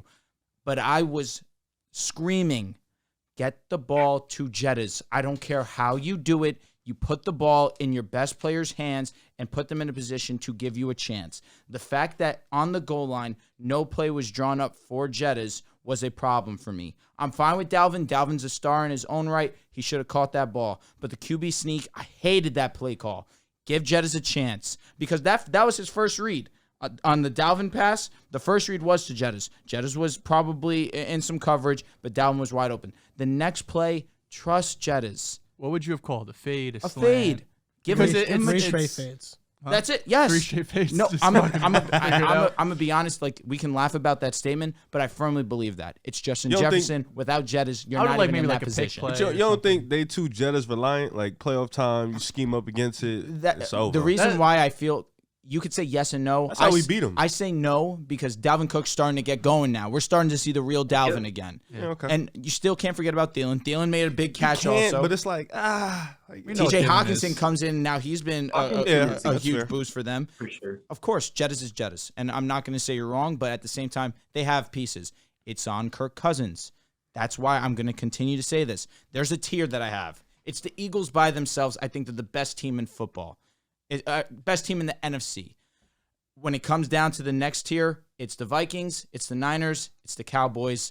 That's it. But I have the Eagles by themselves. The Eagles are my lock to go to the Super Bowl. I just don't see Kirk Cousins elevating his play come playoff time to beat the Eagles or beat the Niners. Maybe get past the Cowboys because Cowboys come playoff time. Yeah. They're just not the team that you see in the regular season. Yeah. My issue with the Vikings, all of these other teams that are elite, we know who they are. We know their identity. The Vikings, I don't know, what are they going to do in the playoffs in the end of the regular season? Like, what is going to be their identity? They're going to be a great defensive team who gets after the quarterback, can stop the run? I don't think so. Is it going to be Dalvin Cook-centric where he's just going to have to go Derrick Henry mode and take 30 carries? Probably not. Is it going to be Kirk Cousins throwing the ball 40 times a game? I mean, probably, but I don't love that in terms of being successful in the playoffs. So when you look at the Vikings, who are sitting here at 8-2, right, who just had an incredible win, it was 27-10 with a minute and a half left in the third quarter. Nico, you said you never thought they were out of it. I thought the game was over. I thought the game was dead. Down 17 in Buffalo. I know Josh Allen had his injury, but for the most part, he looked like himself. I don't trust the Vikings. There's not one thing about the Vikings I could trust outside of Justin Jefferson. And Jefferson is spectacular. He's the top 2 wide receiver. Him and Tyreek are going to be battling neck and neck all year of who's going to be that wide receiver one. Probably end up being Tyreek. He has a bit of an advantage right now. But I can't trust because at the end of the day, I think it's going to come down to Kirk winning or losing you games in the playoffs. And I don't love my odds there. I don't think the defense can be able to do enough. Even though, they look good against Buffalo. They got some breaks. They ended up 27 points at the end of the third quarter, and you held them to that. So, you have to give them credit there. But I have some hesitancy trusting them, not that they're in the same boat as the Giants, but looking at both teams like they're great in the regular season. They're going to win games. But come playoff time, there's probably 4 or 5 teams in the NFC I'm taking over them right now. 4 over Minnesota. Maybe like 3. Dallas is Dallas is that third one. But at least Dallas, I know they had a bad game against the Packers defensively. I think that's the outlier. I had one against Chicago. I don't know. I still think Dallas has a lot of talent on the defense. I don't trust McCarthy. You said 4. Let me ask you. Dallas, Niners, Eagles. Are It's you just throwing? two. Are you Are you throwing throwing the Tampa Bucks Bay in in there? Because I'll be honest, I wanted to put them in that tier. I need to see a couple more weeks of this offense starting to get back to form. But I believe in Tampa Bay still. I'm not out on them by any means. If Tampa Bay played Minnesota and they ended up the season, winning 2 or 3 games, send it, and going into the playoffs, I would probably end up taking Tampa Bay. Because we're going to talk about Tampa Bay a little bit later, and we're going to go over their schedule. There's a chance they could finish the season undefeated. Yeah, it's very easy. Super easy, but that's exactly what they need to get their offense right and get comfortable coming. The only 2 teams clear of Minnesota right now are Philadelphia and I lean San Fran because of the defense and Kyle Shanahan. And what about the Cowboys? They're not. So you're clear. out on them. I'm not out on Dallas, but they're not clear of Minnesota. I think that's neck and Are neck. the Niners clear? I really trust Kyle Shanahan a lot. Kyle Shanahan has proven in the playoffs that he will draw CMC up tough. the perfect scheme, and that defense is elite. I look at that. great. I look at that pass rush versus Minnesota, and I have serious questions on how they'll handle that. Fair enough. Yeah, Bosa's been unreal. The tackle's been pretty solid though. For Niners is Minnesota. scary, man. I hope we don't see them. Shit. Y'all got it. I don't know. You guys are the most Tough team. complete team in the game. We do, but damn, that Niners defense. Can we is really- talk about why Elijah Mitchell had more touches than CMC? Did you see Shanahan saying he wants them to have even touches? And nuts. this is a guy you can trust? Nuts. He's smart for that. Listen, Elijah Mitchell's a good player. Don't get me wrong. You're not. That's a very fine statement because you want to limit CMC and not. Yes, put once him once overboard. it's playoff time, No, it CMC needs to be should 90, be 90 like 10. he should be getting 70-80% of snaps. Yeah, I feel like CMC is somebody who his body has a tendency to break down, and it's not the smartest thing to just wear him down during the regular That's season. a fact. Don't But disagree. fantasy people hate it though. He probably still had a decent fantasy. He had game yesterday. 17 That's calm. and a half point PBR. That's calm. The Vikings, listen, they're in the Giants tier for me. I don't trust. Oh them. my Jesus. God! I don't trust them in the playoffs. So you have What's Seattle your over them? tiers? Tell me your Why tiers did right you now. No, the reason I said, "Oh I my don't God," trust like them in that the is playoffs because right that was now. incredibly Though. rude to the Giants. Because they're that's both going to incredibly be rude to the they're going to Vikings. be really good regular season teams, but come It's just a playoffs, shot like to the Giants would for it no shock reason. you if the Vikings lost in the first round? To a good team? No. No, Okay, so what are we talking about? no, here? I'm with you. I'm only saying. But I'm The only Viking, I'm pretty sure the Giants cannot beat any team in the NFC. Wait, so in you the don't think playoffs. the Vikings could beat anybody They in the playoffs? can't. Because I They know could the beat the Giants. Giants. The Giants They can't could beat beat the Giants. anybody They in could the. beat the Giants. I'm saying the Giants can't beat anybody in the playoffs. Like They You know, can't. they said that in cannot. the only 2008. team I I'm looking don't at the think so. Vikings that I'm like they could definitely beat is the Wait, Giants. wait. They So, could beat so the that's Cowboys. actually let's go Nico, over. are that. you saying I don't the think Giants it's But that's what I'm saying. The definite. Giants, you don't think they can beat anybody. That's what I'm saying. That's You can't put them in okay. the same tier. Maybe bro. they're a tier above. Nico, Yeah, are you they saying? are. Regardless, Put some like I respect. wouldn't be surprised both teams lose in the first round. But you would be incredibly surprised if the Giants win a game. Is what I'm saying. They're in Yeah, a tier I of their know what own. I know what you're saying. I wouldn't be surprised. I got some Well, yeah, reaction I on know that. you. Yo, Well, I'm You know, New York real, Magic. real quick, round table. Can the Giants beat any of these teams that they match up in the playoffs? First team, Philadelphia. no. Hell no. Division game. No. Stop. Division Now. game. Hell no. I'm gonna say no, but it's a division game. Anything Hell can happen. in Philly. So no. no. No. I would favor the Eagles, but Big it's time. a division By a game lot. to say they can't. You're is- That might What's that up, might a be a cop-out? 10. That might be a 10-point spread. I was gonna say favor them by how much? You're giving them a cop out. Don't favor. I would definitely for sure agree with because that. it's a 10-point second favor. second team, Tampa Bay. No. Taking Tampa. They can win. Yeah, I'd say yeah. You think so? Right? Why can't I don't they? know. I think they could. I think they could. By the end And, of the and season. that's why. And I heard Nico saying that he wasn't sure. It sounded like he was saying he wasn't sure if there's a team that they can beat. That he believes that there are teams. Tampa Bay just beat Seattle. San Fran.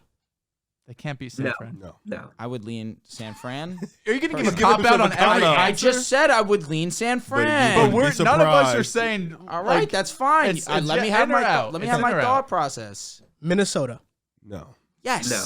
they can. the Giants. It is so Kirk Cousins in the playoffs. Daniel Jones. Daniel Jones Jones has in been the horrible in playoffs. primetime. You know Daniel that, right? Jones is Yeah, like, you Daniel can't Jones, play that Daniel card, Jones in like- the playoffs. All right, fair point. Cowboys. No. Anything can happen. I'm sick of him. You know what? So wait, if we're being honest, Cooper Rush beat If we're the being Giants. honest, Drew thinks the Giants. There's Beat a like world 3-4 they could go to the Super Bowl. They could They be every can at team least in- go to the NFC They could be Championship. every team in the At NFC. least. This is where he can go to the NFC No, Championship. Drew, you Say gave him that. a You and chance him. against every team. No, I didn't. I didn't give him a chance against San Fran. Did you, said not Cowboys. say there's a You chance? said Cowboys. Cowboys, and they have a Bucks. chance. And Vikings. Those That's are three very teams. interesting word choice. You said I lean San Fran. Yeah. No, I pulled would. the I was Joel just exactly, now. no, I would lean San Fran. What's wrong with that? So they can beat Dallas, although Cooper Rush beat New York. Hey, it was a great We game by Cooper know Rush any and team company. can beat any Mostly team, by- but sitting right here talking I plainly, would favor all these other teams. That being said, Here we go. you can't count out the Giants. So they can't beat Dallas. Is what we're saying. actually, we you all know what? They can't beat Dallas. You know what? I'm going to be very shameless and very honest. I am pulling a Joel when it comes to the Giants. I am. Because when it comes to the New York Football Giants and the fact that two of the teams that are going to be in the playoffs happen to be in a division, I would take the Eagles for sure. For sure. What Why we're not gonna the treat Cowboys? you. Chance? Or There's a chance for against the Cowboys. There's a chance against the Bucks. There's a chance against Guys Minnesota. leaving themselves the a Giants cop-out. are so tough because they need everything to go right for them to win games. Absolutely. Like they What cannot have about- mistakes. That's They can't happened turn to the them. ball over. Now, happened to them a last lot. team. I know, but it's gonna happen 20 times. Last team, Seattle. They could win. They just lost to I Seattle. mean, they were right there if it weren't for Richie James. Like they could have won that game. That is the team. That is That, the one team. I'll right pull there. a Drew. I'm favoring Seattle there. No, that's the I'm one favoring team. a Seattle. Drew. Yes. Now this is getting put on me. No, Come because you're on. doing it right now. Fuck. You just said the six. Just No, for the Giants. that is I a was team that shameless. they can beat. I was Yeah, shameless okay, and I'm that's- being honest. Yes. When it comes to the Giants, yes, they're early. They're a year early, but even still, they They are. just keep winning games. They feel like the Bengals coach- too from last year, a year early. No, I wouldn't say they feel like the I Bengals. tried to get him into that. No, I'm smarter than that. I'm smarter than that. That being said, don't sleep on those New York Football Giants. So wait, what's your problem with the Vikings? Because if you have a problem Kirk with Kirk Cousins. Cousins, you should have a problem with Daniel I Jones. don't have a problem with Denver. Can we do the doesn't make same sense, though. exercise for My the Jets problem and the AFC? is the weapons. Yeah, sure. Because can you name them? let's do real quick. Let's do the same exercise for the Jets All right. because I'm curious where you would stand as well. All right. Bills? Are you going to name the teams? Oh. I thought you took control in this. Dude, I'll be honest. I don't have the teams up. Oh my! I mean, I could do it. All off right, the top so of my head. I'll just do it. I have the top of my head. So New York Jets. Can the Jets beat any of these teams All right. in the playoffs? All right. Kansas City. No, No. They can't. No. they could beat KC, and now I'm crazy. Wait, you're waiting for my answer? I don't think I'm gonna answer Why? because I think it's pretty obvious. Dude, fucking We don't. say it. With you, it's not. We need an It's answer. never obvious. It's never Nothing obvious, is bro. ever obvious with you. Our defense is legit, man. nice. Our defense is legit. Defense is legit. Buffalo. Yeah. No. That Yeah. something can happen. I mean, we just saw it. No. We just saw they it. can't. anything can happen. Nah. We could beat Buffalo. Michael Buffalo? Jordan. Wait, how No, about? no. It would I be a don't- big It'll be upset. in Buffalo. It would be a big upset, but we just beat them last I mean, week. okay, in Buffalo, I'm gonna lean no, since that's what the fuck We we're can doing very here. well. We can win the division. We can. You can win division. Are y'all winning the division? over I'm Miami? assuming you don't win the division. though. Okay. Fuck y'all. The Yeah. Broncos. Never mind. You guys are not in. I forgot. Jesus The Christ, we're so the crazy. Dolphins. We could beat the Dolphins for sure. I will give you that because it's in division. Anything can happen. That being said, when Tua suits up, it seems as if you do not have the best of luck against him. So I'm gonna. I don't know. I'm At gonna if say playoff time, it's gonna be maybe a little cold. We Last could have time, an last time Tua faced the advantage. Jets, he It'll be threw a couple Miami. interceptions. It could be in New York And he very won. easily. That's how I'm looking. If it's in Miami, I don't think I could beat them in Miami. 10 things off. We're going to do a would you rather in honor of Nico, since you're a Dolphins fan. This is going to be would you rather Tua Tagovailoa edition. Wow, A you new guys are one. Oh, spoiling boy. me. You're spoiling me. And you know what? First- I'm happy about this also because I have come to acquire new information that not everyone here on this podcast right now has been all in on Tua. So now this should be really good. First name, Justin Herbert. Taking Justin Herbert. Herbert. I would also take Herbert. Joe Burrow. I'm going with Tua Tagovailoa. Burrow. I'm taking Joe Burrow pretty easily. Pretty easily. Yeah. Pretty easily. I'll take Burrow. Interesting. Yes. Interesting. I thought about it though. Interesting. What does he do better than Tua? I think he has a better arm. Does he? Yeah. In which facet? I think he has a stronger arm. I think he can make more throws. Next name, Interesting. Jalen Hurts. I would go with Tua as well. Tua. I'm taking Jalen Hurts. Tua. Give me the mobility. I gotta ride with Hurts. Joel, your logic This is is- really... we're talking about Jalen Hurts, the MVP, top 3 right now. I So gotta is ride with Jalen Tua Hurts. Tagovailoa. Okay. One guy's. Good for him. I gotta ride with Hurts. I gotta Right ride now. with Hurts. Trevor Lawrence. I'm taking Tua. Tua. Tua Tagovailoa. I would take Tua right now. Kyler Murray. Kyler. Tua Tagovailoa. I'm still taking Kyler right now. I know the hot pick is Tua right now, but Kyler has multiple years on tape of being a high-level quarterback. Geno Smith. No, wait. No, Riv did not give his answer. I would actually love to hear your answers as well. Oh, I'll take Geno. No, all of them. I'm taking everybody over Tua. I'll take Tua over K1. I'm actually taking Tua over Hurts. That's Yeah. the only one I'm taking Thank Tua you. over. I appreciate that because Yeah. that should And be. I'll take Tua over Geno too, easily. Right. It's Tua. I'll take You Tua told me over Hurts Geno. over Tua like 2 weeks ago. No, I didn't. I said they were even. No, when it was me, you, and Riv, you told me Hurts, but it's okay. We can move on. Off air, Joel, different person. No, we were on the pod. Oh wow, can't say you there. If somebody pulls it up, I'll admit to it. I don't want to find it. It was I don't know Geno what Smith fuck and it is. Tua should not be a conversation. Tua Yeah, easily. Tua for sure. It's Tua.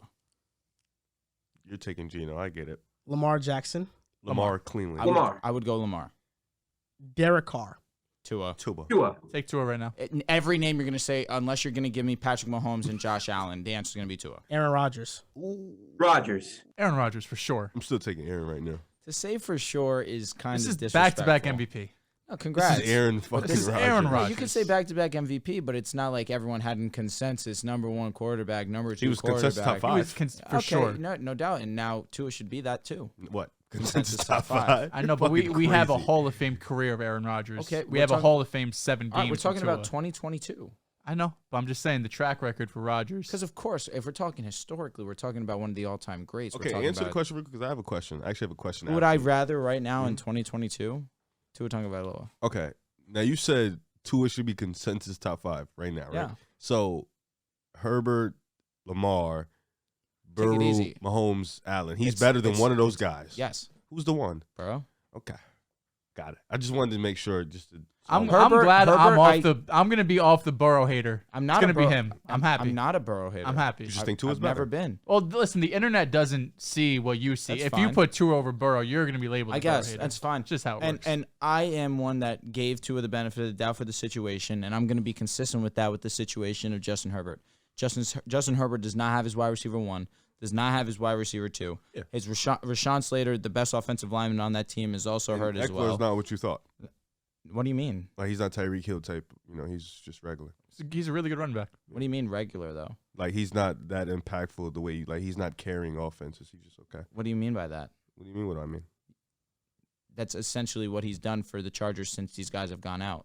He has one of the worst yards per carry in the NFL. When you have to hone in on one guy, and even still you're able to make And your yards per presence carry is known. not the stat to judge running backs on. The Chargers are 30th in rushing this year. So they haven't Eckler's- getting anything from rushing. I know, but Eckler, I wouldn't say specialties running. He's had one great ground game. That was against the Browns, which But their But he's run not. game is a He's, awful. fact, and it's not his. perfectly said. That's not his specialty. How running. many games do you think Eckler has the most scrimmage yards on the Chargers this year? Like just in total, rushing and receiving. They played what 10 games now? Is it 3? I would guess 3 to 4. Mike Williams has 3 by himself. And Eckler has 3 as well. Josh Palmer had more against the Falcons. So that's 4. Can you just say that I said the number correct? No, I don't know if you said it correct. I'm thinking in my head. So you don't Carter, have the stat off the top of your head. DeAndre Carter had it against San Yesterday. Fran yesterday. That's 5. And what? They're 5-4. Austin Eckler has had 50 So yards receiving only twice this year. He That's has surprising. 10 touchdowns. No, Yeah, the touchdowns are there. he has a lot of fucking. I just touchdowns. feel like I don't know why. Like touchdowns are very important. There's no doubt, but those drives are being carried by Justin Herbert. Like for example, in the Dolphins game, Breece Hall No, Herbert was the one for doing- sure. Herbert's the best player on Breece the Hall offense. Breece Hall was the one doing most of the damage, but Mike Carter got the goal line carries and he got credited. Yeah, but we know that's not like that with Eckler. Not putting Larry Roundtree. Yeah, or but CJ Eckler or has not. Isaiah Spiller out Eckler there. has not been. He's a complementary piece to a great offense, but he alone cannot make an offense great. Like he is a complementary piece. I don't disagree with that. No, I agree. Yeah. So you're picking Tua over or Burrow. Rodgers. Yeah. Okay, that sounds good. I mean, yeah, this And year Tua- Tua statistically is having a top 3-4 season. yeah. Listen, Yes. you take Mahomes for sure. You take Josh Allen. I will give you Herbert because, again, the Give me situation Lamar, very too, matters. Lamar, and then But there's Burrow, Herbert. you're not getting. No. You're not getting Burrow. No. I got you, bro. We're dangerously close for you taking Tua over Lamar. I see. No, it. he's- I no, see it. next It's year's on the the one. horizon. It's I there. already. I drew. 4 I know games you. in next year, he's there. It doesn't. I say No, let's we go. don't. We I don't will need tell next you. year. I We mean, don't he need has a next playoff year. game. We don't need next year. All it takes is going to be one. Yep. If it's one more bad Lamar playoff game and one good Tua, that's all. It's I'll gonna tell you take. what. So Next wait. year, 6 games in, he's putting 2 over Herbert. You told me to. well, that- that conversation. Yeah, I know. He's is getting an very interesting one. close. No, but I will tell you what. I will have a strong statement to make, depending on the outcome of the Niners game. I will have a strong statement to make that I'm already percolating in my mind Yeah. when it's going to happen. But I'm being patient. I'm waiting for that result because I already know how I feel. But I need to see it into You action. need some evidence. But I need a little bit more. But I already have my evidence for the statement I want to make. But it's not about the offense; it's solely about the defense. That's all I'm going to say, and we're going to move on. That they're gonna go to a Super Bowl. Who knows? Oh, that's what you're saying. If their defense shows out, that's a take you're gonna make. Maybe. I mean, this Niners offense was not spectacular last night. No, not by any means. I mean, the Dolphins defense can't stop a nosebleed right now. So They were decent. They did against, well they were against decent against the Browns. against who Yeah, shut up. against the run, against yeah. Chubb and company. They were DPJ good. had a nice game. That was one of the better Yo, defensive games. DPJ, man, I folded. Dropped him. Didn't snag him in any leagues, and I tried. I had him in a couple $0 leagues, bids. but ended up dropping him Yeah. throughout the year. Yeah. So for those listening or my bad. All good, man. Whatever. For those Got listening tongue-tied. I'm or trying to watching, get tongue-tied with you. OD. For those listening or watching, Nico had a leave. He had to do something, so we're going to continue on with the show. But it was a pleasure having him on. A lot of good topics. Yeah, we had top a- quarterback facts. draft under Shout out Nico. 25. Shout Now, out the Nico. first Yeah. hour of this show is fire. Yeah, he'll definitely be on the show in the future. In Now, totality. AFC East, is it the best division in football? That's the first question. Okay. And who's winning it? That's the second question. All right, here we go. So, is it the best division in football? As of right now, November 14th, yes, it is. You have the Bills, who are arguably the best team in the AFC. You have the Miami Dolphins, who are arguably the best team in the AFC. You have the New York Jets, one of the better teams in the AFC, absolutely no doubt. One that I would say maybe the best The defense in AFC the is AFC. all in the You playoffs. could definitely make that. You can Yeah, definitely Patriots make are that claim. sneakily winning And the games. Patriots, year in, year out, they provide you rosters that Fuck just look disgusting, and somehow, some way, that man, Mr. Bill Belichick, will somehow put out a top 10 defense and will continue to win games and somehow keep a team above 500. So to talk about the Jets, I gave them a snide. Even still, I give them their respect. They have been arguably the biggest surprise of the National Football League. Now, the only division that rivals this one is the NFC East, where the Eagles are the best team in football as of right now. You have the Dallas Cowboys, who are a contender for the NFC. You have the Giants, who are one of the better teams right now in the NFC. Record is one of the better ones, but of course, the roster is not up there with the top of the top, the cream of the crop of the NFC or the AFC. Washington is just one of those teams that you look at and just think, Stinky. mediocre at best. But just comparing the two, you look at the Bills, the Dolphins, the Jets, and these are three teams that have impressed more consistently than the Giants and the Cowboys, and they have been great in their own right. But who's going to win this division? So long as Uno stays healthy, this is the Dolphins' division to lose, honest to God. I don't see them cooling down. I see their offense, and week in, week out, is among the best in the league. You have the Chiefs, and then right there is the Dolphins as the second best offense, in my opinion. They click on all cylinders in the pass game, and now acquiring Jeff Wilson, they're just going to open up another aspect of their game where Raheem Mostert has been doing his thing. You had Wilson on 17 attempts go for over 100 yards and a touchdown. He looks explosive. He looks like he's going to be a force to be reckoned with in this offense. And now he has the luxury of not being, well, the primary focus was not on Jeff Wilson in the Niners, but that was their scheme. They were a run offense. The Dolphins are a pass-first offense, and Jeff Wilson is going to benefit from that. And he also has a quarterback that's actually elite and can open up the playbook for him as well. So to go off that sense, the one thing you can look at the Dolphins and think that is holding them back is their defense. But this past week against the Browns, this is the best they looked overall. And as long as they continue to clean some things up defensively, this team can go to the Super Bowl, 100%. The Dolphins. Yeah. The Miami Dolphins can go to the Super Just Bowl. wanted to make sure For you- sure. Okay. I think it's the AFC East easily. You know, I think if you compare them, the only division you can compare them to right now is the NFC East. But I think you look at the Eagles and the Bills, they cancel each other out. I lean Miami slightly over Dallas, but I think when you have a team like the Commanders that's kind of holding them back in terms of the Patriots, who are still a good football team, Giants, Jets. Where'd you go? I lean Jets. Ball nowhere. I need, because like you said, they have an elite defense. You know, that's something you got to put your trust in. And offensively, Zach may not be all the way together, but right now he can manage a game. He can get you a win. He can That's be true. smart. Very So true. I like the Jets over the Giants right now, and then the Commanders stink. So realistically, the AFCs could potentially have 4 playoff teams in. In terms of who's still winning the division, it's the Bills division to lose just because they've owned this division for a couple seasons now, and Josh Allen has been the sole owner of this division. But I still lean them. You know, their defense, they've had guys coming down in lineups for the past couple weeks. You know, their depth has been really good offensively. Josh Allen just hasn't looked his best over the last 2-3 weeks, but I think he picks it up. And him not looking their best, they're still 6-3. You know, they still all have the same amount of wins, if I'm not mistaken. So it's like I still trust Buffalo. This is going to be the stretch. Same thing for Miami. These next couple games is going to be the stretch that really determines who's going to be the best team in the AFC East. This is not a cakewalk, but I think Buffalo picks it up. I think Josh Allen figures it out. Stephon Diggs has been lights out. There is a lot on his shoulders offensively for that team, but I'm still going to trust Buffalo in that defense and Josh Allen. I'm going to say that's what worries me, really. The defense of the Bills has not been this lockup unit. And offensively, yes, Josh Allen is amazing. Josh Allen single-handedly can win you ball games. And I expect Josh Allen to play better towards the stretch of the season and in the playoffs.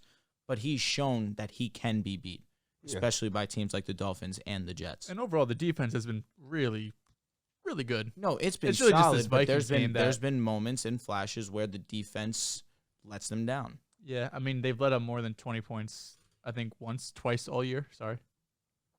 They just be having the guys banged up. Like Matt Milano, he just came back That's last another game. He thing, didn't the play. injuries as well. Their secondary is completely depleted. Trey White didn't play last game. Gregory Rousseau didn't play. Kyrie Elam didn't And you've play. seen Jordan in Poyer clutch didn't play. moments like Ed Oliver, Von Miller. Like, And when you're it's playing a time to team go, like they go. Kansas City, you're playing a team like the Dolphins that have Well, they beat Kansas City. prolific passing offenses. They did. Regular season. But thank you very much. Well, I mean, that's what we're talking about Right now. now, you take the Bills over KC? Oh fuck no! Well, no. Yeah. Oh, I was saying just last week. Yeah, when I we would had still. this. I would still Okay. take the Bills over I Kansas said City. fuck no. Sorry. He lost me for a No, I second. would still Bills, take Bills over I Kansas City. believe, But you are wouldn't take still- Miami over Bills because of one game. Huh? You wouldn't take Miami over Buffalo.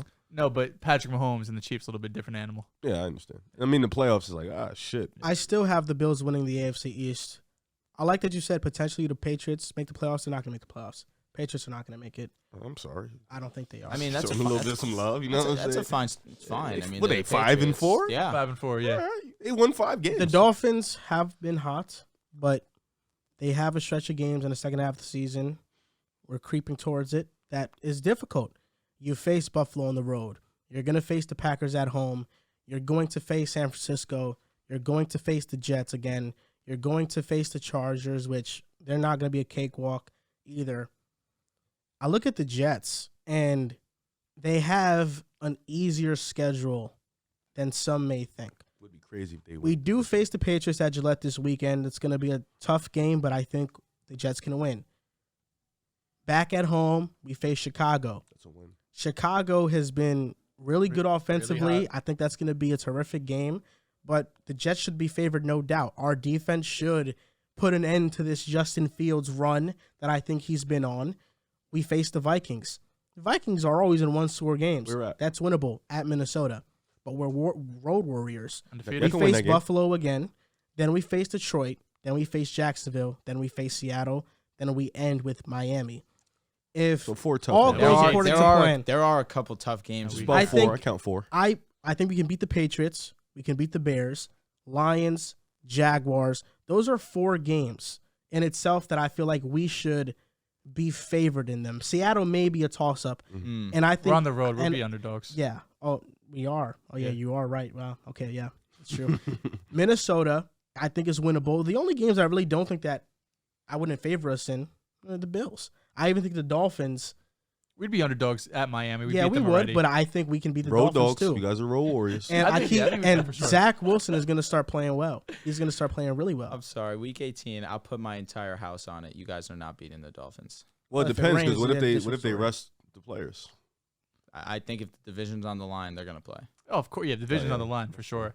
I also agree with the rest of you guys. Coming into the season, we all thought it was going to be the AFC West.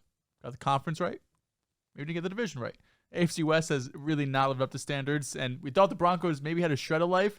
Beat that Titans game. We win. You're 4-5. Maybe we you have a won that I chance. thought the Raiders would be good. The Raiders are, Yeah. God, the Raiders are really a mess. So I'm looking at this right now. Sorry to cut No, you you're off, good. Joe. Last game versus the Jets, Tua completed 59% of his He passes, looked it up. 2 touchdowns, 2 interceptions, 75 passer rating. That was on the road, right? Yes. 2-1. I was there. No, actually it was home versus New York Jets. That was at home. He did that. Got it. Yeah. 2-1. What week was that? That was towards the end of the season. Because I remember that was the game where Zach Wilson picked up the bobbled snap and then rolled to his left and hit Jamison Crowder. I don't know if you remember that. Not really. I got to show you. But Yeah. when he was at New York at the Jets, he faced Joe Flacco. That's the game he went to. Yep. He had 2 touchdowns, 1 interception. Yep. And completed 81% of his passes. And then the first time he faced New York, he just completed 2 passes, 2 attempts. So not a full game. But when he's faced the Jets, he's had 4 touchdowns to 3 interceptions. And our defense was trash last year. Talk. Terrible. Now your shit. And Now your their shit. offense was trash last year. I guess so, yeah. So I guess we're both good now. We're both better. No, for sure. So now it's a test. That's why this division is the best in the game now. Yeah, because coming into the year, we knew the Bills were going to have everyone thought that it was on lock, right? Everyone thought there was no chance, really. I know you gave the Dolphins a chance, and very few people, maybe 2% of the population, thought anyone else had a chance of even competing in this division. Miami fans, mostly because Buffalo not only went toe-to-toe with Casey last year, lost a heartbreaking game, but then they went in and brought Von Miller and drafted James Cook. Gabe Davis had all the hype as the wide receiver, too. So people were thinking they were going to be better than last year. So far, they've been solid for sure, but they haven't been world beaters. Like you said, they're not unbeatable, right? Really, no team in the NFL is unbeatable right now. I know the Eagles are undefeated technically, but they're not unbeatable, right? Kansas City's lost. I still think Kansas City's the best team in football right now. But it's really those 2 other teams, the Dolphins and the Jets, 2 of the teams that probably been scrutinized the most in the offseason. Organization, for sure, the Jets, and quarterback Tua. Those might be the most scrutinized organization, scrutinized quarterback coming into the season. Tua, we know what he's done. He's, top 3 in MVP right now. He's having a fantastic season, proving all the doubters wrong. And they have a legitimate chance to go on and win the division. Now their schedule is tough. You guys play the Chargers, the Niners, you have to play the Bills, the Jets week 18. So there's no gimmies, right? You have a couple, play the Texans after the bye, so a couple gimmies in there. But then when I look at the Bills, their schedule is pretty easy. I just looked it up. The remaining games, they play the Browns, Lions, Patriots, Jets, Dolphins, Bears, Bengals, Patriots. I look at that schedule as a lot easier than what the Dolphins, honestly, have to play, yeah. and even the Jets too. So I still favor them. But it just really goes to show that we, especially in the offseason, we have a tendency, all of us, to take a 5,000-foot view, like, oh, look what the Bills have Josh on. They have the best quarterback. They had one of the best defenses. It's very easy to take this huge view from 1,000 feet away and just be like, there's no chance.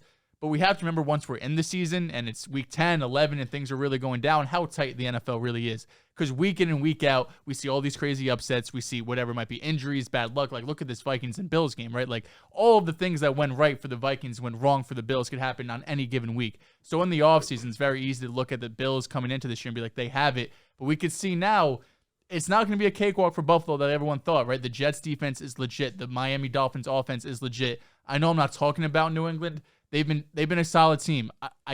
There's no elite unit of them. Their defense has been really good. I shouldn't say the defense has Matt been Judon has been unbelievable. leading the league in sacks right now. Like, their defense has definitely been really good. I don't trust the offense. I don't know if they trust Mac Jones. Ramondre's been solid. Their wide receivers outside Jacoby have more or less been, disappointing. Tyquan Thornton, who we were hoping to have a good season, he's battled some injuries, who could be an explosive player maybe down in the future. But this isn't a cakewalk for Buffalo. I got them win the division, but I mean, in the playoffs, if they have to play one of these AFC East teams like Miami or like the Jets, they're going to be favored by a touchdown probably in either of those games. But I think it's going to be a really close game, whoever they're going to have to end up playing. I think you said a lot of great things right there. And I was going back and looking at that Jets game. And surprisingly, I'm looking at it, and the Jets receivers for that game were Jamison Crowder, Ryan Griffin, Tyler Kroft, Braxton Berrios, Trayvon Wesco. Keelan Cole only had 9 yards. Michael Carter had 2 yards receiving. It was disgusting. Yeah, Disgusting none of our starters played, and now we have Garrett Wilson, Corey Davis, and Elijah who Moore. are stars? You guys are completely different. And it was a one-score game that game too. And Zach played a pretty decent game as well. So yeah, I mean, Do you have listen, that Jameson, Hmm? that Jameson clip? Yeah, I'm looking for it right now. Oh, right here, it's this one. I'm showing Joel the clip. Oh, yeah, remember that? Yeah. Yeah, he should have threw it there, but Zach has that escapability. Yeah, where he did some bullshit. play never dies. I think it was to Trayvon Wesco. Yeah, yep. Facts. Yeah. That was some. That was a great play. That was Ryan Griffin. I apologize. Yeah, one of the mid tight ends we had last year. Now West goes on the Giants, is he? Or is it Texans? I don't know. He was in the game. Yeah, I don't think he's on the Giants. I Or think maybe when it it's Ryan comes to Griffin. that's why it was so important for Buffalo to beat the Jets, I believe, and the Vikings, because this division is very tight. And now you're counting on other teams to slow down. I think with the Jets, people are projecting more of a regression than the Dolphins. But with the Dolphins, you're now counting on that offense to be slowed down and defenses to now figure out that scheme, and that's going to be much tougher. Where Buffalo could have controlled their own destiny, but they're still 6-3, so they have the same amount of losses as every team in the division. But their division record, yes, their division record is what's going to hold them back because they haven't won in the division. So they need to beat New England twice. They need to beat the Jets, and they need to beat the Dolphins when they see them again, basically to make up ground for. The good thing of it is those Jets and Miami games are at home, so they'll be able to play in Buffalo. And the whole big thing was that the Bills run the division. The Bills don't lose in the division, and here we are, 0-2, very early in the season. And let's be honest, we're not very early in the season. They haven't played anymore. a lot of divisional games lately. No, very true. But at the same time, both were on the road, but these were games that the Bills fans at the minimum thought that it would not be a problem. In the beginning of the season, when they were going through their wins and losses, they definitely had to win against the Jets. They might have said we'll split against Miami. Yeah, they you definitely had had to them win winning against the Jets. Yeah, for sure I did. So did you. We all picked the Buffalo We all Bills picked to Buffalo win. that week. I don't recall. Okay. Now you're nuts. It was one of those. I'm picking the Bills. What was your record this week on Pick'ems? Bro, I'll be honest. I'm 8-6 at the moment, I think. I It was definitely crazy had the week. worst week I've ever had. On What Pick What was Aside. your record? I actually had a horrible week. My record was Well, you picked the Texans to win and the Browns, didn't you? 4-9. Oh, good Lord. I'm going to be honest. Mine might not be that far off. It's because I was picking too many upsets, bro. That's the thing. You know what got me is that when we did our pick'ems and I put the graphic on Instagram, somebody commented, "Man, Joel's just picking every single favorite, man." He's like, "The NFL's unpredictable," and that comment kind of got to me. And I was like, you know what? Let me pick these underdogs to win.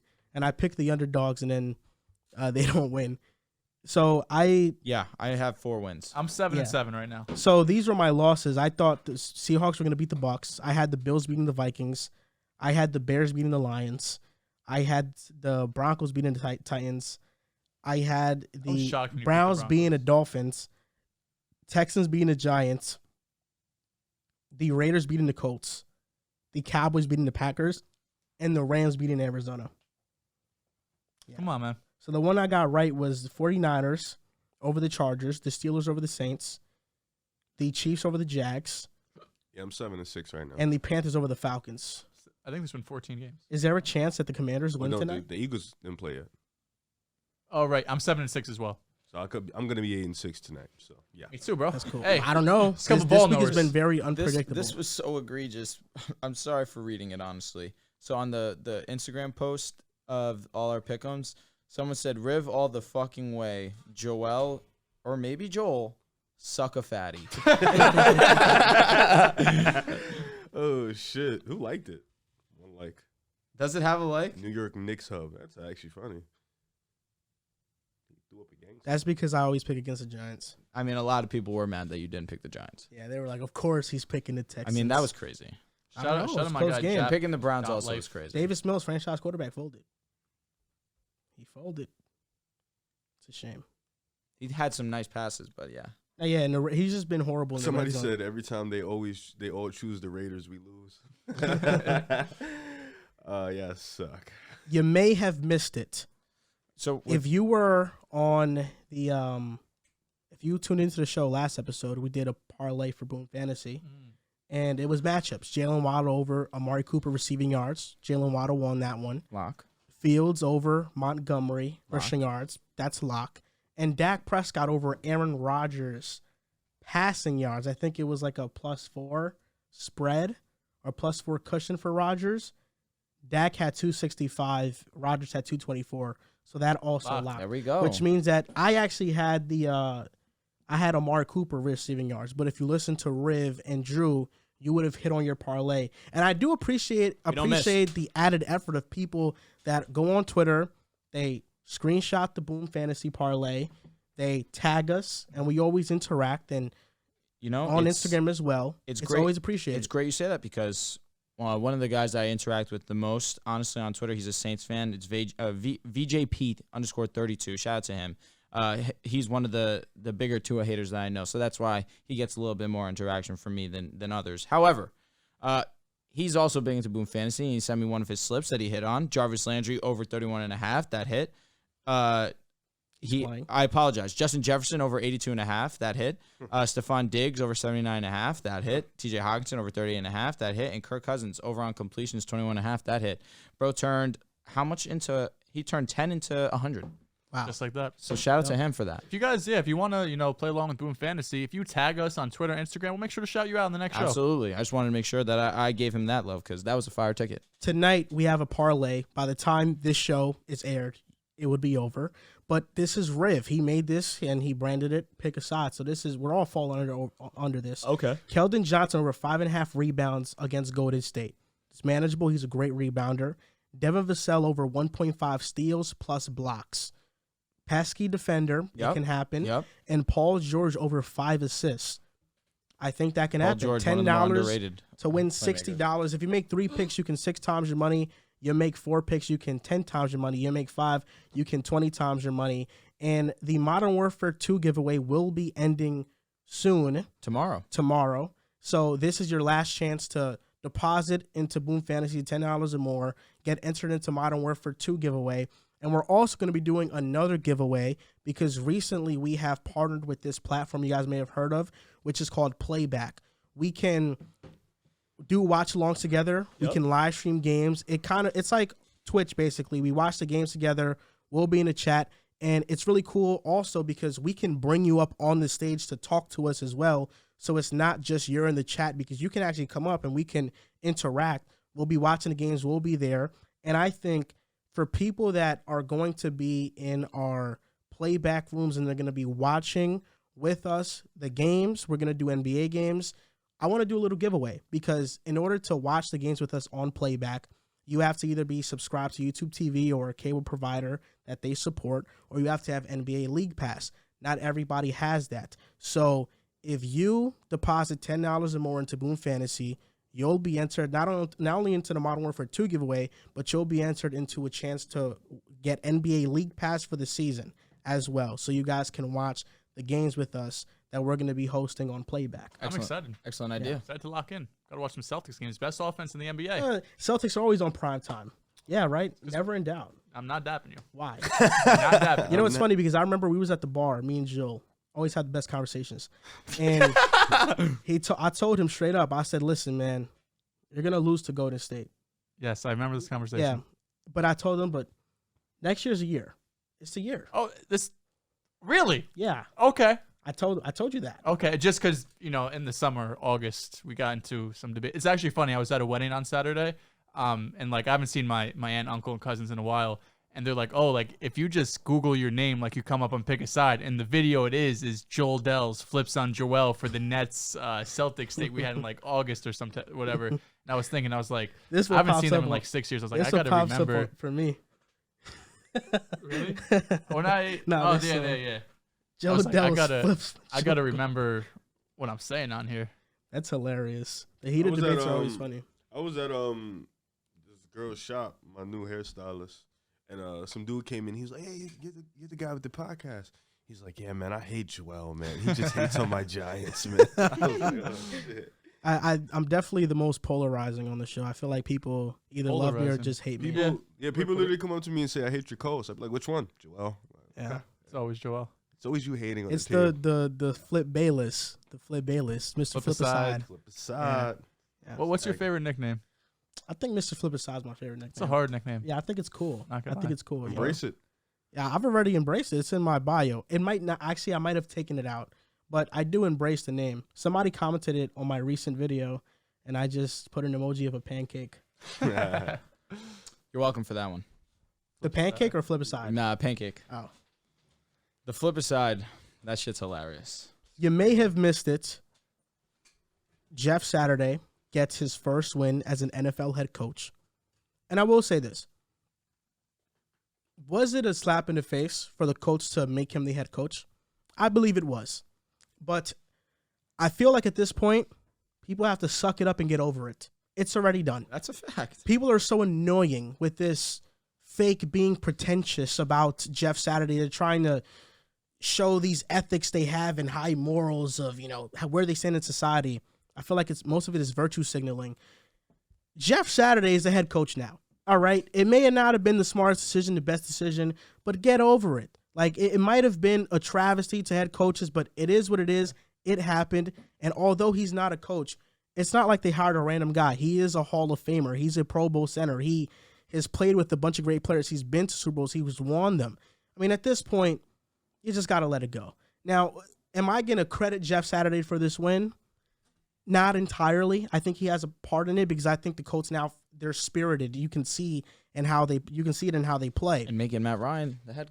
Yes, that was, and that's what I want to get to.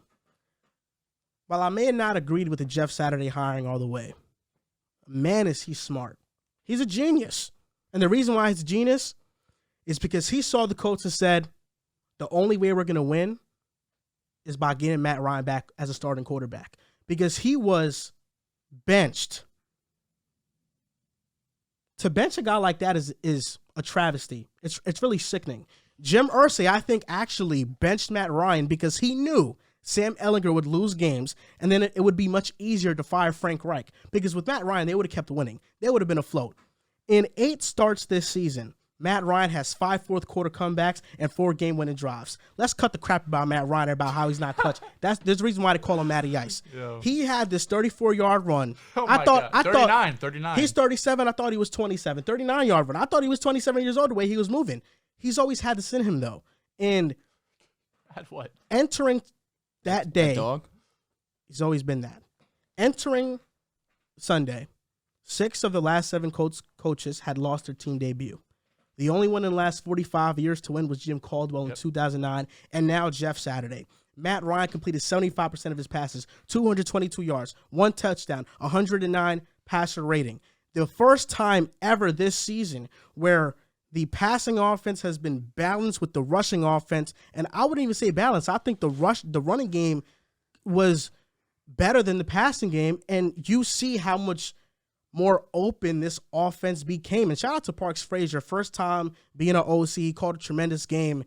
JT, 147 yards, 1 touchdown, bounce back game for him. First touchdown since week 1. Jonathan Taylor. When Matt Ryan was benched, the first thing I said was, this is a desperate move. It's desperate. They're either trying to tank or they're trying to get Frank Reich fired. You don't have a better chance to win when Sam Ehlinger is here. I am glad that Jeff Saturday came in, started Matt Ryan, and is actually trying to win games, because him starting Matt Ryan shows he's trying to win. As simple as that.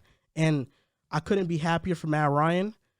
Colts agenda, it's on crutches, but They're winning the division? there's a chance. Are they winning the division? There's a chance. The Titans got the division, in my opinion, on lock. And even, listen. 4-5-1, Titans are 6-3. Damn. Yeah. They're pretty comfortable. Titans have a win over them, right? Yes. 2. Yeah. Okay. Beat the shit out of It them. might be. The Titans are facing the Packers, Bengals, Eagles, Jags, Chargers, Texans, Cowboys, and Jags 10 this season. I thought, what's the new play caller's name? Parks Frazier. Parks Frazier. He called a good game, and they got JT involved early. At the end of the first quarter, or midway through the second, I think he had 13 attempts. Yep. Since this is his most yards, most attempts, and like you said, Drew, first touchdown since week 1. If this team wanted to succeed, it was always going to be on the back of JT, with Matt Ryan playing good complementary football, completing passes, not turning the ball over. And JT finally looked like his regular 2021 self. He's been dealing with a sprained ankle earlier in the year. He aggravated it a couple weeks ago. I even think they said he could have played last week, but wanted to sit out and give it an extra week. And it was funny. We were watching the game, and we were talking. Me and Drew were like, literally the play before, we're like, he just doesn't have the same explosiveness. He doesn't have the same burst. And literally 4 seconds later, he hits the 66-yard touchdown, outruns the safety, and I was like, he's back. We've got to start screaming. It was tremendous. It was great seeing it. Ma, you may have missed it, a little bit of JT, but your guy, Christian Watson, 3 touchdown game. I think he had 3 receptions, 3 touchdowns, 100 yards. You didn't mention Paris Campbell. I'm sorry, I missed that. How many yards do you have? 73. Calm, very calm. Christian Watson, we've been waiting for this. Week 1, stands out. We had the absolute dime right here for a touchdown. He dropped it. He's come back all the way from that, and it looks like Rodgers is finally starting to build some connection. I mean, this is a guy they traded up for, top of the second round, someone from North Dakota State who had a lot of question marks coming from a run-first offense, played with Trey Lance, but even still was still a run-first offense even when Trey Lance was with them a couple seasons ago. And he came in and he was sensational this week. You know, he's been battling injuries. I think it's been a hammy for most of the season. But this is what they drafted him for. He's an explosive player. He's big. He's fast. He get down the field. He probably should have had another touchdown. But while he was running to get it, he looked back at Rodgers instead of looking for the ball, and it was just like a step in front of him. Bit, yeah. But if he would have ran the whole way, he would have had 4 touchdowns probably for 140 yards. Right? He had a sensational game. And listen, I don't think the Packers are Super Bowl contenders or anything like that. But if Christian Watson can, start stepping up, solidify himself as a wide receiver one, Allen Lazard has had a really good, type of season. He might be around that 1,000-yard mark. Aaron Jones had a nice game. So, the Packers have a ways to go for sure. But if they could get Christian Watson to be that wide receiver one for them, everything, is not dead in the mud. He's gonna be a great weapon for Jordan Love. When Rodgers got hurt, when he got banged up, hurt the wrist, I was like, Jordan Love, is it time? I was kind of excited. Yeah, I know. Come on, you're a man. sick What guy. are you doing? You're a sick guy. So Paris, before we go, Drew, Paris Campbell, last 3 games where Matt Ryan starts. 5 receptions, 57 yards a touchdown. 10 receptions, 70 yards a touchdown. 7 receptions, 76 yards a touchdown. He's like that. I told you he's a good player, man. Matter time. I like Paris Campbell. So we were talking a little bit about the Colts game before, and my this week in the NFL, or you may have missed it in the NFL, is going to actually be on the opposite side. Derek Carr and his presser after got a little emotional. Started he had to hold back tears because of how angry he was and how disappointed he was with the outcome of the game. He was very vocal about the process of what goes into every week and preparing for a game and what they put their bodies through just to go to bed at night. He was very, very adamant about people's work ethic or the lack thereof of other team members in the locker room. And I respected this from him. One, showing the raw emotion, showing that, one, he's human. And not only does he give off normal human characteristics, but at the same time, he's very passionate about what he's doing, and that's being the quarterback of the Las Vegas Raiders. The Raiders are in a bad place right now, and they need a leader, and Derek Carr is one of those guys. And I appreciate and I respect, and I can say this as a Bronco fan, and Raiders are by far not one of my more liked teams, but I can acknowledge and respect Derek Carr being very real and very open and honest with his feelings and his emotions of the Raiders need to be better, and we all can acknowledge that and understand that, but he's taking it very personal, and he wants other guys in that locker room to see that and take it personally as well. That was beautiful. Thanks, man. I've grown this new love for the NFL. This very, very beautiful love for the NFL. Whereas, in the NBA, I have my multiple 10-15 agendas. 10-15. It's crazy because might be short selling it. I think in the NFL, I'm getting that vibe. Cleveland, the Cavaliers, I have my Garland, Mitchell. Yo, shout out to Garland, man. Mobley agendas. Yeah, we literally were just talking about it, too. Sliding over to the other side of the game, football, you may have missed it. Donovan Peoples-Jones, he's been putting on a 5-6 week stretch of just good fucking football. I like this. And he has that big playability. Amari Cooper is a dog. It's a strong number 2 next to him. Of course, they got that big. He means no. And then they got that big dog in the back, Nick Chubb. Yep. Then Myles Garrett on the other side. Yo, have you seen a take race more tight than Chubb versus Saquon? I have not. Bro, that is one of the crazier ones. One of the dangerous ones on pick a side, which gives me to my point. Deshaun Watson's coming back. He is. And this is a you may have missed it in terms of Donovan Peoples-Jones is going to be a dog. But this is more of me pushing this agenda starting very early. The AFC North is a little strong division. It has the Bengals, has the Ravens.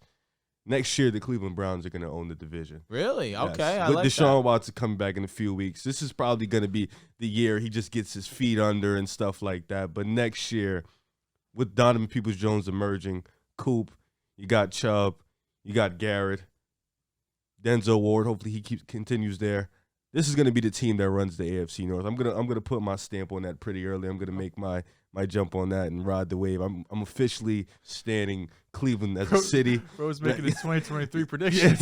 Yeah. I'm gonna win 2022, 2023 when either the Bills or the Eagles win the Super Bowl. But And Michael Jordan. Yeah, Let's not forget. Yeah. Michael Jordan. I'm not running away from that. He's gonna bounce back. But jumping on real quick, 2023 Cleveland Browns. They're gonna run the AFC North. What are your expectations for Deshaun? Comes back in a couple weeks, plays the Texans his first game.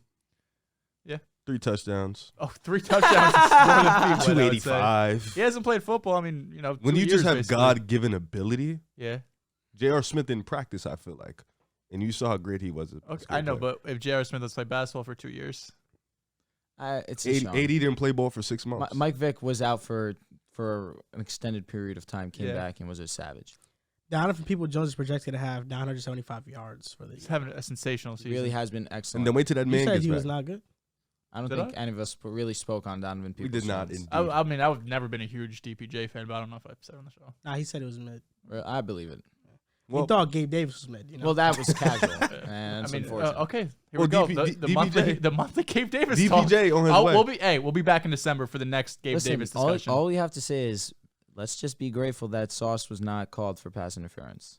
Gabe Davis could have been called for pass interference. Not really. Gabe Davis extended his arm, bro. You Like, know look who's first it in, back. in average yards Yeah, I per know. catch?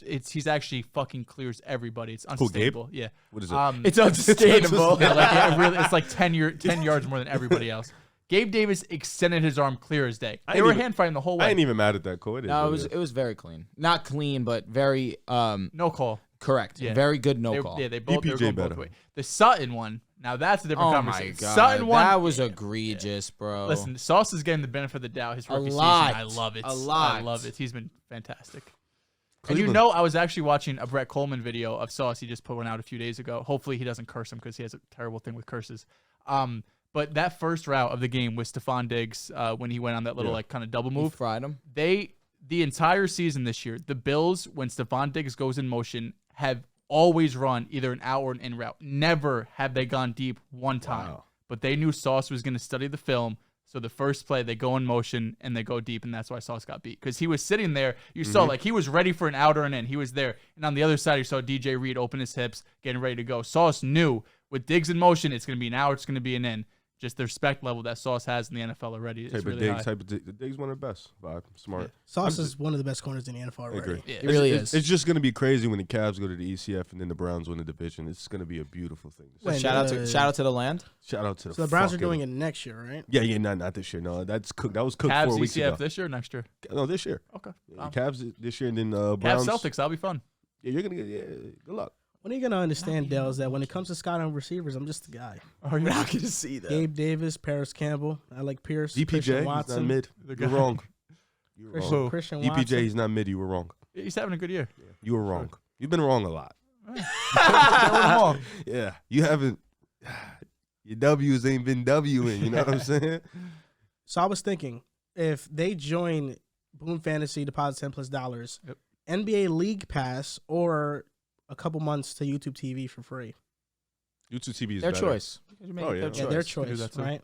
I think Yeah. that's dope because we're gonna be watching like primetime games, and if you have League Pass, it gets blacked out. You can't really watch primetime games. Yeah. And League Pass be fucking up. So Yeah, League Pass is mid. that shit. I got it for free because of 2K. Me too, but damn, that free shit ain't even feeling free anymore because it be acting crazy. You could watch a game and then just cut off. Yeah, I can't even really watch replays like that either. Ball Fake Podcast, shout out to them. They sent me this little link I could send to you. We could just watch show replay. Illegal? Huh? It's illegal. Like it's not NBA League Pass. I'm assuming. No, it's not. So it's just like a streaming, another like off third party site. I guess I don't know. I think you're losing him. You lose it. Yeah. It's a link. Just appreciate the link Yeah, and like take it and watch what it. are we doing here? Buzzwords. Yeah, like, just appreciate the link, broski. The Giants are 7-2, and while we know this is kind of like a fluke, Daniel Jones is playing pretty good, right? 1,596 yards, 8 touchdowns, 2 interceptions on the season, 92.7 passer rating, completing 66% of his passes. Now, before the season, while everybody wants to take these victory laps on Daniel Jones, oh man, look, he's such a good quarterback. I mean, the Giants didn't believe in him, right? They declined his 5th-year option at $22.38 million. So yeah, I wouldn't be mad if the common fan didn't either, because obviously the organization didn't. They can franchise tag him after the season for $31.5 million, or they can give him a contract extension. Given how Daniel Jones has played, where's your comfort level in giving Daniel Jones an extension, and what number are you comfortable giving Daniel Jones? So 1 to 10, my comfort level of giving Daniel Jones an extension right now is a 10. I say that because you will get him at a 10. Let him go. Let him spit. You know, you give monologues. You expect the respect of you to finish. I respect you, I'm bro. sorry, I was answering a text message. And that's rude in and of itself. You were rude twice. Be better. Be better. You guys got things That's a going nice on. sweater, though. Thank you, bro. I have to tell Very, you that. very fly. I know it's comfy, too. It's so comfy. Yeah. You want to get in it? I do. I'm freezing right now. I do. I actually want to be in your skin. I've been touching it all show. Yeah. It's been magnificent. I've been touching it all. I'll be honest, in your skin, and you're gonna complain. You're gonna complain. I've said a couple things this show that's gone over both of y'all heads. No, I peeped. I just don't say anything anymore. You're a sick you. Bro said. I said, Joel, you got tongue tied. I'm trying to get tongue tied with you. Yeah, I heard you. You're a sick you, bro. I let you be a sick you. That was a good one. Monologue so, it up, bro. like I was saying, why I'm comfortable a 10 out of 10 comfort level with giving Daniel Jones an extension right now is because you are going to be getting a starting caliber quarterback for the lowest possible price, to be honest with you. You're going to pay him around $30 million, and you're going to get a guy that has already shown that he can win you ball games with as little as possible. Shout out to Saquon Barkley, because obviously that's not as little as possible. He's one of the elite of the elites at the running back position. But outside of Saquon, we're talking about Richie James, Darius Slayton, guys that really just do not move the needle by any stretch of the mean. But shout out to Darius Slayton, because he's really maximized his opportunity. I feel like I've been slandering his name, and it's been kind of backhandedly, undeservedly. He's been playing very well, so credit to him. But in comparison to the other situations that we do see, it is amongst one of the worst groups that there is. And even still, he's winning ball games. He's number 2 right now in game-winning drives. He is one of the league leaders in passer rating. Daniel Jones just continues to win regardless of what's going on. If you are the Giants, you give him the contract, a 3-year, let's say $90 million, and it's around $30 million a season, because that's my number right now if I'm the Giants. $30 million. I don't waver from that. You had a 3-year, $90 million contract. You get $30 million a year. You show me what you can do. You're still under 25. If you show out these next 3 years, you can be due for a big contract. The Giants have bigger fish to fry. They need wide receivers. They need better offensive linemen. They need linebackers more than anything. They need help in the secondary. If I'm the Giants, my main focus is not trying to upgrade the quarterback. And in drafting a quarterback as well, they're putting themselves in a position where they're out of the conversation for a Bryce, for a CJ. I'm sorry, and I'm blanking on one other quarterback. Levis. Thank you. Is it Levis? Levis? There it is. Levi's. I don't want to disrespect him. He also deserves to be in that conversation as well. You've taken yourselves out of that conversation, and if you decide to take a mid-round pick and spend it on a quarterback when you have all these other holes, I'm going to continue to question what's going on with the Giants. But so far this past offseason, I should say, they did a great job. Dave Gettleman's no longer in New York. He's no longer ruining what's going on in NY. It's a new day. And so I'm expecting them to target these holes. It's a new day. Give Daniel Jones the contract that he deserves, which is the 3 for $90 million, and allow him to be at a discounted price while you continue to build a roster around him and potentially get you guys into an elevated chance of really contending. Because right now you guys are 7-2. You guys are technically contending, but I can sit here as one of the few Giants supporters and say there are other teams that you look at and they are better than the Giants. They're a year early, and that's a testament to what the Giants are trying to do and what they have instilled in their players thus far. So I'm expecting them to continue to play at a high level, but next year, when they start to figure out the X's and O's of the missing pieces, that's when we'll start to see the Giants really contend. The Giants remind me of someone who hit the growth spurt early and now later on in life, everybody else is taller than them. In middle school, you're the center playing basketball because you had the growth spurt early. Then in high school, you notice, wow, these guys are taller than me, and I really should be playing like guard. I don't appreciate this statement. I'm so confused. Because I was really one of those I guys. like the analogy. I was one of those guys. I played center and power forward my whole life. Oh, my I growth get to spurt- high school, suddenly I have to dribble the basketball. My growth spurt was late. Kirk Cousins right now, looking at average salaries. This guy's fucking had the salaries up, bro. Had the salaries up. It's always up. Kirk Cousins, $35 million. Jared Goff, at the time, got an extension. You can say he was deserving of it based on his play. $33 million a year. That contract has aged poorly. Some will say Kirk's has aged poorly as well. People weren't the biggest fan of that contract when it happened. That's fine. Carson Wentz, $32 million. At the time, he was viewed as a franchise quarterback. He got the contract. A bad contract now. In hindsight, yes, but I'm fine with that at the time as well. Matt Ryan, $30 million. He got it. And It's fine. yeah, of course it's fine. He's Matt Ryan. Ryan Tannehill, $29 million. Got the contract. And you can say, That's fine. That's fine for him as well. If Daniel Jones gets a contract, he'd be the 15th highest paid quarterback in the NFL. This is where I have a gripe with Daniel Jones. And it's not that he's not played fantastic. He's played fantastic. 4 games with the 100 passer rating. The passing defenses Daniel Jones has faced this season, 31st ranked, 20th ranked. The 4th ranked, he had a 57.9 rating. The 10th ranked, he had a 76.1 rating. 3rd ranked, he had a 100.2 rating, which was against Green Bay. Then the 28th, the 21st, and then this past week against the Texans, they have the 15th ranked passing defense, 153.3 passer rating. Daniel Jones, The higher passer rating of any quarterback this season as well, to add. Daniel Jones against top 10 defenses or better this year has completed 64% of his passes, 2 total touchdowns, 1 interception, and a 78 passer rating. It is fair to say that the weapons around Daniel Jones isn't amazing. So you add weapons, he will play better. I think that's pretty clear.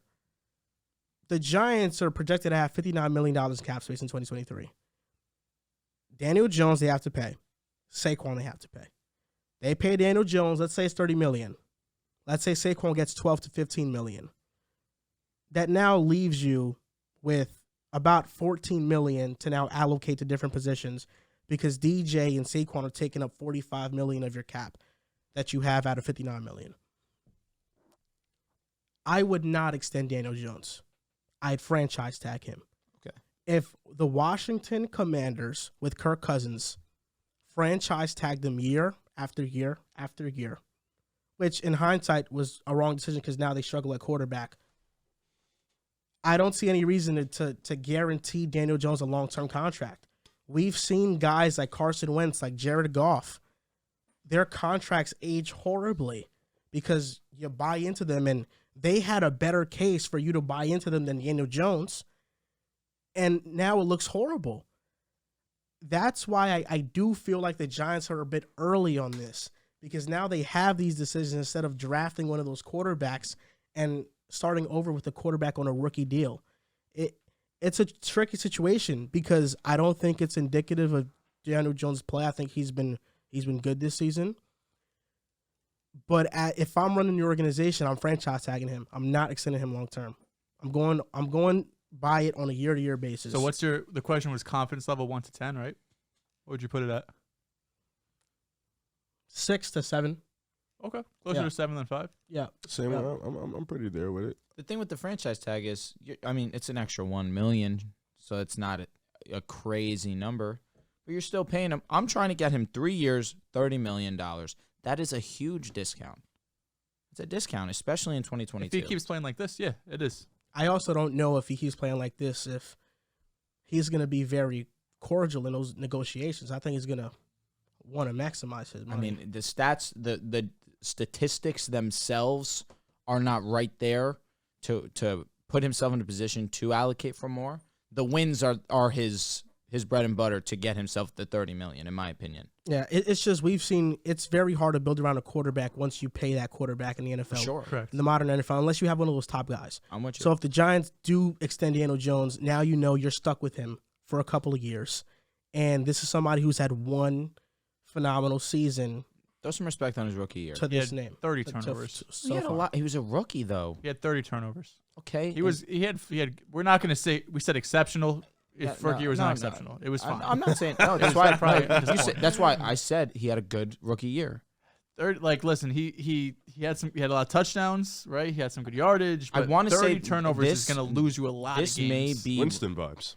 I want to say But not he's 30 had touchdowns. 6 games throwing over 300 yards. I want to What, say. his rookie year. Yeah, and 5 of them were his rookie season. Yeah. He had a good rookie year. Just the turnovers, and that's been his biggest change from his rookie last year. Fuck his rookie year from last year. These last 3 years is this year he's not turned the ball over. He had the highest fumbling rate in the NFL. I mean, this guy was someone who fumbled more than 20 times his rookie year. And clean that up. Completely change it around. 30 mil for Daniel Jones. It's going to be probably one of the cheapest starting quarterbacks in terms of guys who get a second contract. You have a guy like Baker Mayfield who's making about $15 million per year. Jameis around 14. Mariota around 10. I'll just read this tweet. Daniel Jones has 6 career games over 300 passing yards. 5 of them came his rookie seasons. In those 5 games, he had 16 touchdowns and 1 interception. His top targets in his rookie year were Darius Slayton, Golden Tate, Sterling Shepard, Evan Ingram, and Saquon Barkley. So he has one since his rookie year. He's had one since his rookie year. And this season, he hasn't been exceptional in terms of really statistics, but he's been timely. He's made good throws. He's been accurate. He's been, dimes. mobile and athletic and been able to get a lot of situations where they've dealt with some, injuries and a couple games where the offensive line hasn't played well. Early in the season, he was the most pressured quarterback in the league. But for $30 million, when you compare it to the other guys who are on those contracts, not on rookie deals, not backup quarterbacks, it's the bottom. It's the bottom of the market, $30 million. So while it sounds nice to us, 30 mil, Daniel Jones is probably looking at this too and saying, Tannehill gets 30 mil, Matt Ryan gets 30 mil, Carson Wentz gets 32, Jared Goff gets 33. I know these guys might have got paid a few years ago, but I'm better than all these guys this season. I'm out here winning games. I'm putting us. This is going to be the first time we've made the playoffs in 7 years, however long it's been since they've last been there. So going into those contract negotiations, I'm sure the Giants would be happy to pay him $30 million, and maybe they end up at that franchise tag number, which is $31 million.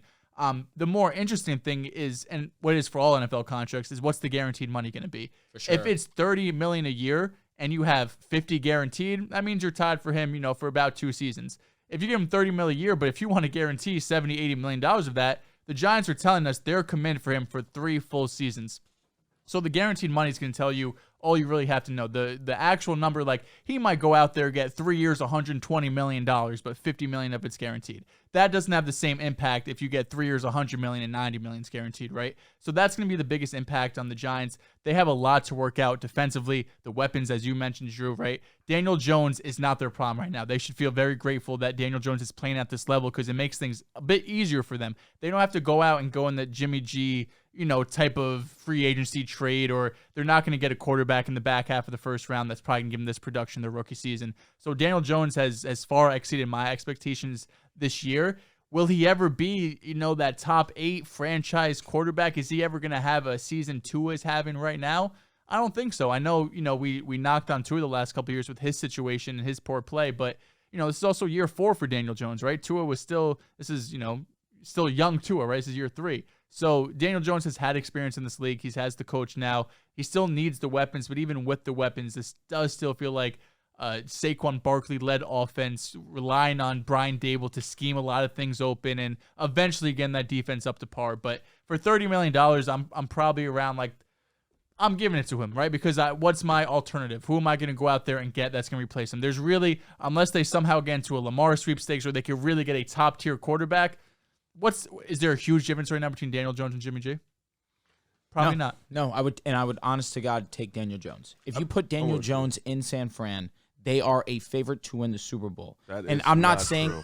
What is wrong with you? No, explain to me how that's wrong. The same dude in the same environment. They're not the same dude. They are relatively Explain the to me how they're the guy. same They're dude. both game managers but that's that make because of timely situation. throws. If you put Daniel Jones on the Niners, that doesn't mean they are Super Bowl contenders. He still has his limitations. What are his limitations? You don't know what he can do on a prime time or in a playoff situation. He hasn't been good in prime. Neither has Jimmy G. That's my point, though. He's been better. That's my point, though. They still the Daniel, limitations are still the here's same thing. Here's the thing that you're trying to talk to me like I'm dumb, and I'm using hyperbole in that sense. Oh, no, I'm not. No, I understand. I'm using hyperbole. the reason why that statement is so hard for me to sit with is because he's had Deebo Samuel. He's had George Kittle. He's had one of the better rush offenses in the league.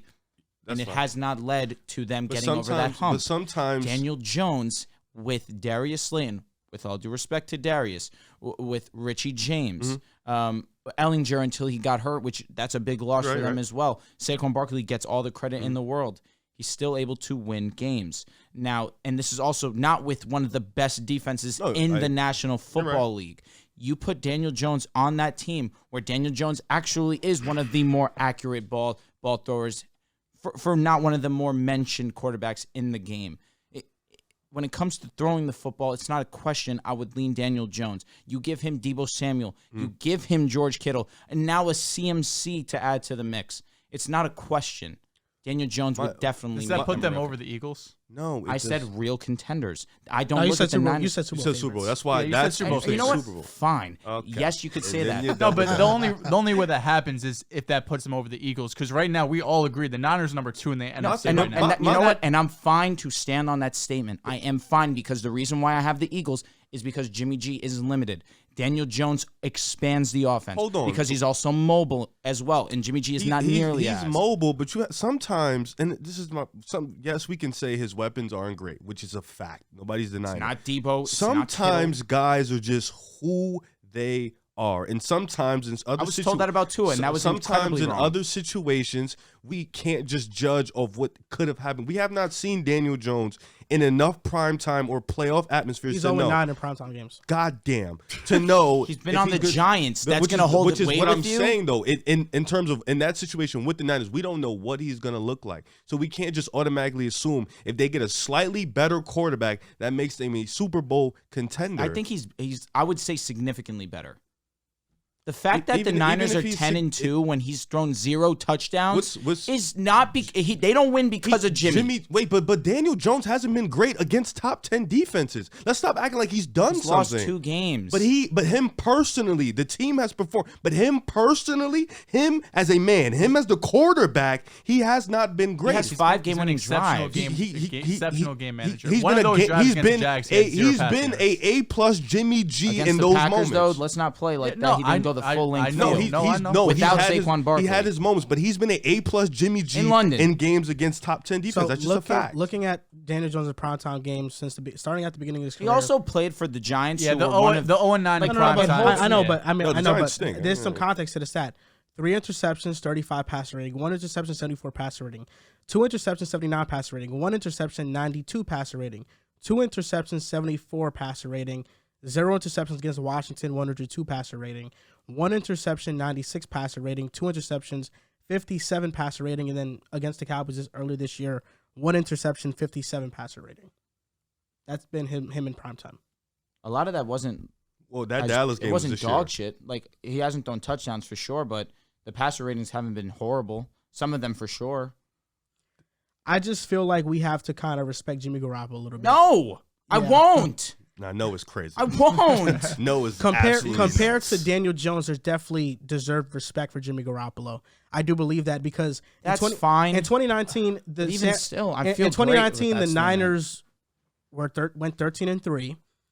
Jimmy Garoppolo that season had a 102 passer rating. He completed 69% of his passes. And let's not forget when they asked him to shoot out against that Saints team, his best receiver that season was Emmanuel Sanders. And that was a late acquiring. It was. And, Debo was rookie at that time. He did have the talent. It did splash at times. But also and George Kittle. But he didn't have a stacked offense, and he played very well. I mean, Daniel Jones is completing 66% of his passes for a 92 passer rating this year. He's been good. It's Listen, not incredibly far off from I'm not that. saying. But I'm not saying. Is my statement crazy? What? Any statements that I've made? I don't think Daniel Jones makes them favorites in the NFC. Daniel Jones doesn't put you over the Eagles for me. I think Daniel Jones is better than Jimmy G. I just disagree with what you're saying in terms of their favorites in the NFC. I mean, we just have not. It keeps him in the same position. You give him a Debo, you give him a Kittle, you give him a CMC. It's just Jimmy G's so limiting with what he can do. Now you get a mobile quarterback on top of one that actually can hit passes down the field consistently. I mean, I struggle with feeling opposite, honestly. I just think they're in the same position they were in. They may be a little. They're not better than the Eagles. They're still not the favorites. Is it like the Eagles? Rams? Fine. But we all Fine. had him in that But second tier. you still have to chat about it because of how great the Niners defense is as well. Is it like the Rams trading for Matthew Stafford and replacing Jared Goff? Interesting. The only reason I would say not as much is because obviously Matthew Stafford is solidified, one of the, Hall of Fame quarterback. So no, but at the same time, a little lesser, obviously. Maybe a lot more I lesser. kind of feel like Stafford. It's not a exact lateral move, but if there's anything close to a lateral move, then that's like a lateral move. If that's how you feel, then that's your opinion. I think it's an upgrade. I don't think it's significant. It's an upgrade, but it doesn't make you a Super Bowl favorite upgrade. Like if we're talking look about at the team they have, if we're talking about and look at what Daniel staircases- Jones is doing with a significantly worse team. That's fine. They have a better record than. But you have to look at If we're what he's talking done about in those games, staircases, though. it elevates the Niners like one step. It just puts them as a favorite in that second tier. That's what it does. It puts them as they're already in the second tier. Yeah, but if and you they're probably had already the if you favorites had of that thoughts second if you had tier. thoughts about the Vikings or Dallas, but now Daniel Jones makes it where there should be no thought. They're the second best team in the NFC. Now, I really do feel confident with saying that. I don't think they're the favorites, and even with the Giants, You give him Debo, you give him Kittle, you give him CMC. It's a dub. I do think the offense would. The offense be better. would be And then better, the defense but I don't think gets it a makes them huge favorites break. over the They get Eagles. a huge break where they're already the best rushing defense, one of the best pass defenses, one of the best defenses as a whole, probably the best. I don't know. It's just so hard to look at because he doesn't have any weapons, so we don't know what he would actually look like in that situation. Yeah, it's all It's really hypothetical. tough to gauge. That's why it's so tough. Daniel Jones is like a tough case because they fucked themselves. They're winning, so they can't get a quarterback, a young quarterback. I know what you're saying. Realistically. Facts. So they kind of stuck, and there's no quarterback outside of Lamar that's really going to move the needle for you. You're kind of stuck in like, all right, well, Daniel Jones is the best we got, And clearly, we got to pay him. The Niners realized they needed an upgrade. They go and they trade up to number 3 to go acquire Trey Lance. It's like they realize we can find someone better Oh than. yeah. They want to upgrade for Jimmy G for sure. I do You think the that Giants Jimmy don't want to upgrade Garoppolo. from Daniel Jones? I mean, I'm sure they'd like to. I mean, they can get that. I mean, listen, I think if you can get Lamar Jackson, you go and get Lamar Jackson. There's if you no can get- one else going to be available that you should think about Derek upgrading. Carr? Over. No. Jesus Christ. I think Jimmy Garoppolo's average, but I do think there's a scenario where in 2 to 3 years we're saying Daniel Jones is a backup quarterback. You told me that this season. Yeah, I just believe it. It's just He's having a good year. yeah. He's having a great Listen, year. he's having but a good year, but Dable's, he's protecting him. yeah, who would have protecting him. thought He's done that? his job, which is fine. I mean, who would have thought in 2019 that Baker Mayfield would, or in 2020 Baker Mayfield would be a backup quarterback 2 years later? I mean, I'm not here to pat myself in the back. I didn't think Baker was good. But a backup quarterback. Backup is kind of crazy. He won a playoff game. Steelers are frauds. Steelers are I know, frauds. but regardless, won a Division playoff game. game. Jared man, Goff. anything Jared can Goff happen. is like a Steelers year or fucking two, suck. year or two away from being a backup quarterback too. Yeah. Goff is mid. A backup quarterback. He's better than Daniel Jones though. No, he's not. Is Daniel Jones not? Who? Daniel Jones Jared is Jared Goff? Goff. Oh no, I think Darren Jones is better than Jared. Why are we we- being Is rude that not to his Daniel ceiling? Jones? Jared Goff? At the Rams or at the Yes, Lions? in the Rams, not the fucking Lions. Like that. Oh. That's the type of Daniel. Like you Jared have to build Goff- the Jared perfect Goff roster. on the Rams was a top Jared 5 Goff this quarterback. year, 15 touchdowns, Because 7 it- interceptions, 94 passer rating. But that was because of McVay. Realistically, like you have Yeah. to build the perfect roster around Jones for it to be that. I don't know if situation. Daniel Jones. I mean, one season maybe he goes crazy, but that's like a ridiculous. Jared Goff has a higher passer rating than Daniel Can we Jones. this can we year. have a season where his best receiver is better than Sterling This is Shepard? also like year please? fucking 7 Jared Goff. Yeah, but year 2 Jared Goff is way better than Jones, Yeah, I know, but he also had. and 3. I just pretty need good a offense season around where him, I'd his say. best weapon is better than Sterling Shepard. And that's We should gonna, see it next it's, year. it's going to be Respectable. tough. God willing, we should see it next Wait, year. with the and they their had cap Tony, situation, and they it's gonna said, be tough. "Let's But get him to KC." They'll draft the receiver. Oh, they should. They spent the first round on him, and they didn't keep him. I mean, they spent a second on Wandale Robinson as well. He's been banged up. God, I need a. I respect that though. We have to see a better room because that room's stinky. My God, it's Very smelly. But let's poopy. be honest. If they get a better room, we're all expecting Daniel Jones to be better. And 100%. that's fine. And if he's What's going to happen? That's What's their gonna, fault for paying what's gonna- fucking Kenny Golladay. But hold on. What's going to happen when the Giants, let's say they finish second in the NFC East this year, and Daniel they stinks have it a up. tougher schedule next year? Well, that should be the year we really see franchise tagging for a year, and then we really see how his vibe the looks. NFC, You still have but Philadelphia that's going to be good. You still have Dallas that's going to be good. even if you come in second, the NFC is incredibly weak. Like they could have a second place schedule and still really not play a ton of tough It'll be better than opponents. this year though. This year's schedule. Yeah, I mean it's kind of Daniel hard to Jones get will always worse be than the this third best schedule. quarterback in that division. Most likely, yeah. Could be the fourth And if Washington depending on gets, what, if Washington gets somebody. Washington get a little. Like we're not about to act like it's super difficult to get a quarterback better than Daniel Jones. Well, I don't think there's it's no super way he difficult can for get to that. second or first at this point in his career. So. Yeah. Hurts has It would take a surpassed big him. breakout Dak has season. surpassed him. Tough titties. Tough titties. Tough titties. Sorry. Nice titties. Game's cool though. You got to give him his respect. He's been playing really fucking good. The Giants are winning, so fuck it. You know, it's just in the playoffs. What is he gonna look like? You know what I'm saying? What is he gonna do without him? Because he has no wide receiver room, so they're gonna rely heavily on. Because they're gonna game plan against Barkley. That's gonna be the game plan coming into a playoff game. So how is Daniel Jones gonna adjust? How is he gonna be able to manage and maneuver that? It's gonna be tough to see. That's gonna be his money. Because if he goes fucking crazy in a playoff game, they have to pay him.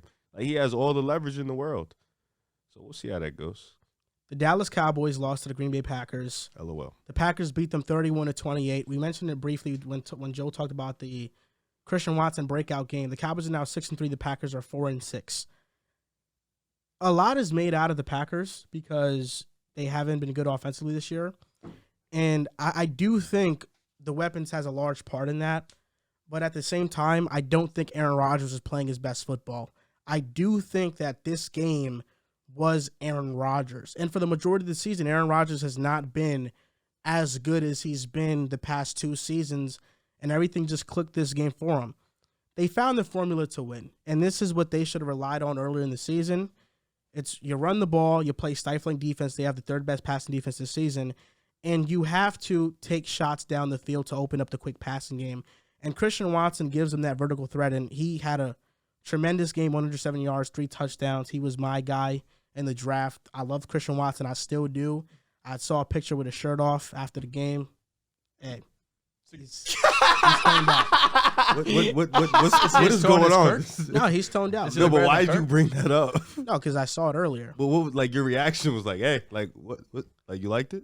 Yeah, he's toned out. He looks like somebody that can That was just a crazy get 100 yards I routinely. saw a picture Christian with his Watson shirt is my off. guy.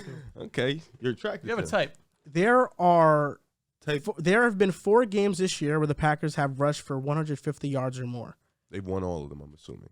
They're 3-1. They beat the Bears. They beat the Patriots. They lost to the Bills, and they beat the Cowboys. But the Bills game was close, and their defense did get some turnovers in that game as well. The Packers, although it feels like they're dead in the water, I don't think they are, because the remaining schedule, they have the Titans, Eagles, Bears, Rams, Dolphins, Vikings, Lions. The Lions, Rams, Bears are 3 very winnable games. The Titans and Eagles and the Vikings and the Dolphins are going to be those up in the air games, but I think they're now finding their formula and their defense is very good. The Cowboys, though, I do think their absolute peak, they're a true contender in the NFC. But the last 2 games, you cannot feel good about their defense. They have allowed 30 points per game. Yep. They have allowed 228.5 rushing yards on the ground. They ranked 29th against the run on the season. And you're talking about a Chicago Bears team that did this to you, that the offense personnel isn't astounding, but they're finding a way right now to really move the ball. And the Packers, it kind of just feels like as the weather gets colder, the Cowboys are a more finesse team, and they don't have those guys up front that can play in horrible weather conditions like cold weather and be super aggressive. It feels like in the trenches, they get moved around a lot. I also, when I was watching the game, Michael was out of position because Anthony Barr was hurt, so he didn't get to rush the passer as much. But against Philly, we've seen when he even is the edge rusher, Philadelphia was picking on Micah all game, making him read these read options. They basically made him ineffective. Lane Johnson did a tremendous job on him. Then we got hurt. That's when Micah got going. It just feels like the Cowboys, once again, similar to last year, if they run into a team that can really run the ball, they're going to struggle. Last year, they ran into San Fran. Oof. We knew from the get-go that was a bad matchup. They're a matchup-oriented team. And if they face the wrong matchup, they're going to get bounced out, and that's what worries me the most. So let me ask you, because I feel like who would be considered a bad matchup in the NFC right now? Eagles and Niners. Not the Vikings? The Vikings they could run the ball. They're inconsistent. That's why I don't think they're a bad matchup. It's an even matchup. Those are also 2 teams, though, we've been taking over Dallas all year. I don't think we're expecting Dallas to win either of those games. Okay. That's all right. And I also think their offense lacks a player. That could be Odell. They need an extra spark. They do. The Cowboys need that. Did the CD game? Did this move you this past week? This was his first, I've arrived. It moved me. This you like that little too much. Land moved me. This has really felt like his first, it seems disrespectful because he had a good year, right, last year. But this really felt like his I've arrived moment for CeeDee Lamb, being the wide receiver one, no Amari Cooper there. Really being the guy going up against it's not like the Packers have been world beaters by any means in terms defensively, but they have Jair Alexander. They have some guys that could cover. Stokes did he play or was he hurt? I'm just saying they have guys. Yeah. But this really felt important for CeeDee, who took a lot of shit over especially this past offseason. Can he be the wide receiver one in Dallas with Amari Cooper gone? And he's had a bit of an up and down season, more up than down, I would say. He's on pace for over 1,000 yards. He should have 6-7 touchdowns. He's gonna have a solid season. But this really felt important for him. But I do agree with you, Joel. Michael Gallup coming off the ACL hasn't been the same guy that we saw pre-ACL injury, and I'm sure he'll get there eventually. Noah Brown, who started the season really hot, cooled down. Dalton Schultz with Dak back has been solid, but definitely a better season last year than this. Zeke he's been injured, but Tony Pollard has, I think, without a doubt, taken over that wide receiver or running back one spot.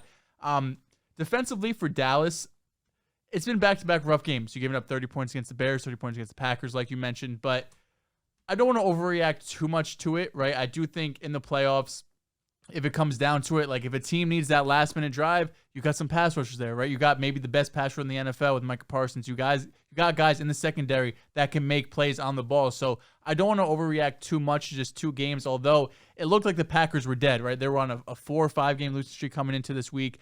Just lost to the Commanders, right? This was about as low as the Packers have been in the Aaron Rodgers era, for being completely honest, being 3-5, losing to the Commanders, and laying a stinker, especially with Mike McCarthy back in Green Bay. This game meant the absolute world to him. He wanted this game probably more than any game on the schedule, being able to go back into Green Bay and proving everybody wrong after he got shit on for years, being the scapegoat in the situation in Green Bay. So it was important to him. But I think this really comes down to, we can't trust the Cowboys as real Super Bowl contenders. I don't trust Mike McCarthy in crunch time. I agree with the 4th down decision in overtime. I would have done it too. I don't think, you punt the ball or a field goal, whatever. I think you go for it there on 4th and 2, the way Dak and CeeDee have been playing their connection, and you weren't able to stop the Packers on defense, so go for it. Why not give your offense a shot? But I think it comes down to, I just can't trust Mike McCarthy in a big primetime spot. Dak Prescott, who, we always talk about him as his top 10 quarterback, he's missing big-time wins on his resume. Dak Prescott does not have those wins that really solidifies him as, this is without a doubt, a guy you could count on in the primetime, in the big spots. He's been fantastic. He's a franchise quarterback, don't get me wrong, but when you stack him up against all the other guys we're going to be talking about, he doesn't have those wins. And, you could easily make an excuse for Jimmy G, who has a fantastic team, has had better teams than Dak Prescott has. He needs to start winning some of these big games. He needs to start winning some of these primetime games, especially when we come into the playoffs. They might be favored in a couple games. They probably won't have a home game because the Eagles can win the division. But a playoff game would go a long way for Mike McCarthy and Dak Prescott. But this game really just proved to me that they're not quite there yet. This game was tough. You mentioned it. They're defensively, they're great, but they have their weak spots. Offensively, you talked about you can't trust Mike McCarthy. I'm trying to figure out who I can trust on the offensive end. Eagles got A.J. Brown, somebody you can rely on. Vikings, even to a degree, they got Jetta, somebody you can rely on. Who do Dallas have? Like you said, CeeDee Lamb. and Tony. He's had a good year. Like as much hate as he's got, he's had a solid year. But it hasn't been any groundbreaking. He hasn't had that 150 game until now. He hasn't had that 125, that big play game. Really, he just had a couple good games, a lot of good games, and just been pretty consistent for the most part. They don't like you said, Michael Gallup hasn't looked the same. Noah Brown is whatever. Zeke, we know he's washed up. Pollard is good, but he's not a game-changing running back. So it's it's up to Dak, and Dak hasn't, like you said, hasn't given you that fear in your heart Dak's going to come in and shock the world. So it's on offense, they have that on the other side. They have Michael Parsons, who outside of that Eagles game, where they schemed up against him really, really fucking well. No, of course they have the offensive line for it, but he's a game changer. Against the Vikings, he can wreck that offensive line. against other teams like the Giants, he can wreck that offensive line. Like, he can instantly change a game against a lot of teams in the playoffs. But on the other side, I don't trust that wide receiver room at all. I don't trust that wide receiver room to really make plays. CeeDee Lamb still struggles with drops. You know, he's a person that can have an elite route, break off, and then drop the ball, just have a bobblehead play. So it's like, and it's always something with Dallas. You know, you thought this year coming in, they finally had an elite defense. You know, this would be the year, like, all right, you know, this is the year. They got Dak. They gave up Cooper for a bag of chips and some Skittles. Maybe this would be the year. But this year, it just feels like offensively, they don't have enough. You know, the defense might be able to hold up if the offense had enough. And I don't think they had enough. As far as Green Bay goes, Joel mentioned it, man. Aaron just hasn't looked. He just looked. I don't want to say he looks old. I feel like he's still a top 10 quarterback. But he hasn't looked this. He doesn't look like that two-time MVP that we've seen. And it's a credit to him kind of wearing down, and of course not having Devontae Adams as a safety blanket, not having the proper weapons, you know, having to be a leader on the field, that type of leader, like having that leadership role with the wide receiver room. It hasn't been good. And them not going to the run game early in the year and not using Aaron Jones like they should have been using or utilizing him well has got the offense in a funky feeling. But at the same time, you know, you still trust Aaron. Like, you always walk into a game, same thing with Tampa. I just got to trust Aaron Rodgers. You know, I got to trust Tom Brady. It's always that feeling you get when you walk into a game. They got Aaron Rodgers. I don't know, man. So, you know, as long as they got that guy, they can still make a possible run. But as far as these two teams go, like, especially for Dallas, I think this is the one team that I think had the opportunity or the roster to make a run. That wide receiver room just spooks me, because if you play a team like the Niners, right, defensively, they'll be able to shut you out. Even if you run into Tampa again, I can see a world where Tampa wins that game in a playoff series.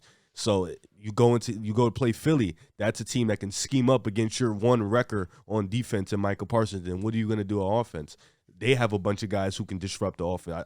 I like big play Slay versus CeeDee Lamb. I love that matchup. Yeah, so Dallas is a tough case.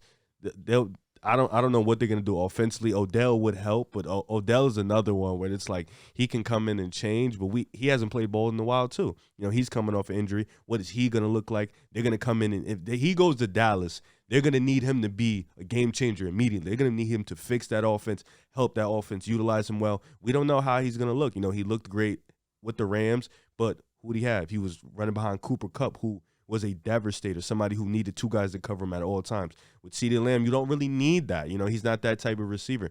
So how is he going to look with a little bit more attention coming off an injury? I don't know. You guys said a lot, for sure. A lot that I agree with. The Cowboys are one of those teams that for years now, you get to the playoffs, suddenly they're not the team that you saw at their peak in the regular season. Dak Prescott, I like his game for sure. I definitely don't think that he is the issue and the reason why Dallas can't seem to get over the hump. For years, it was the defense. Now this year, the defense has stepped up, but of recent, unfortunately, their rush defense just has not been able to step up to the plate.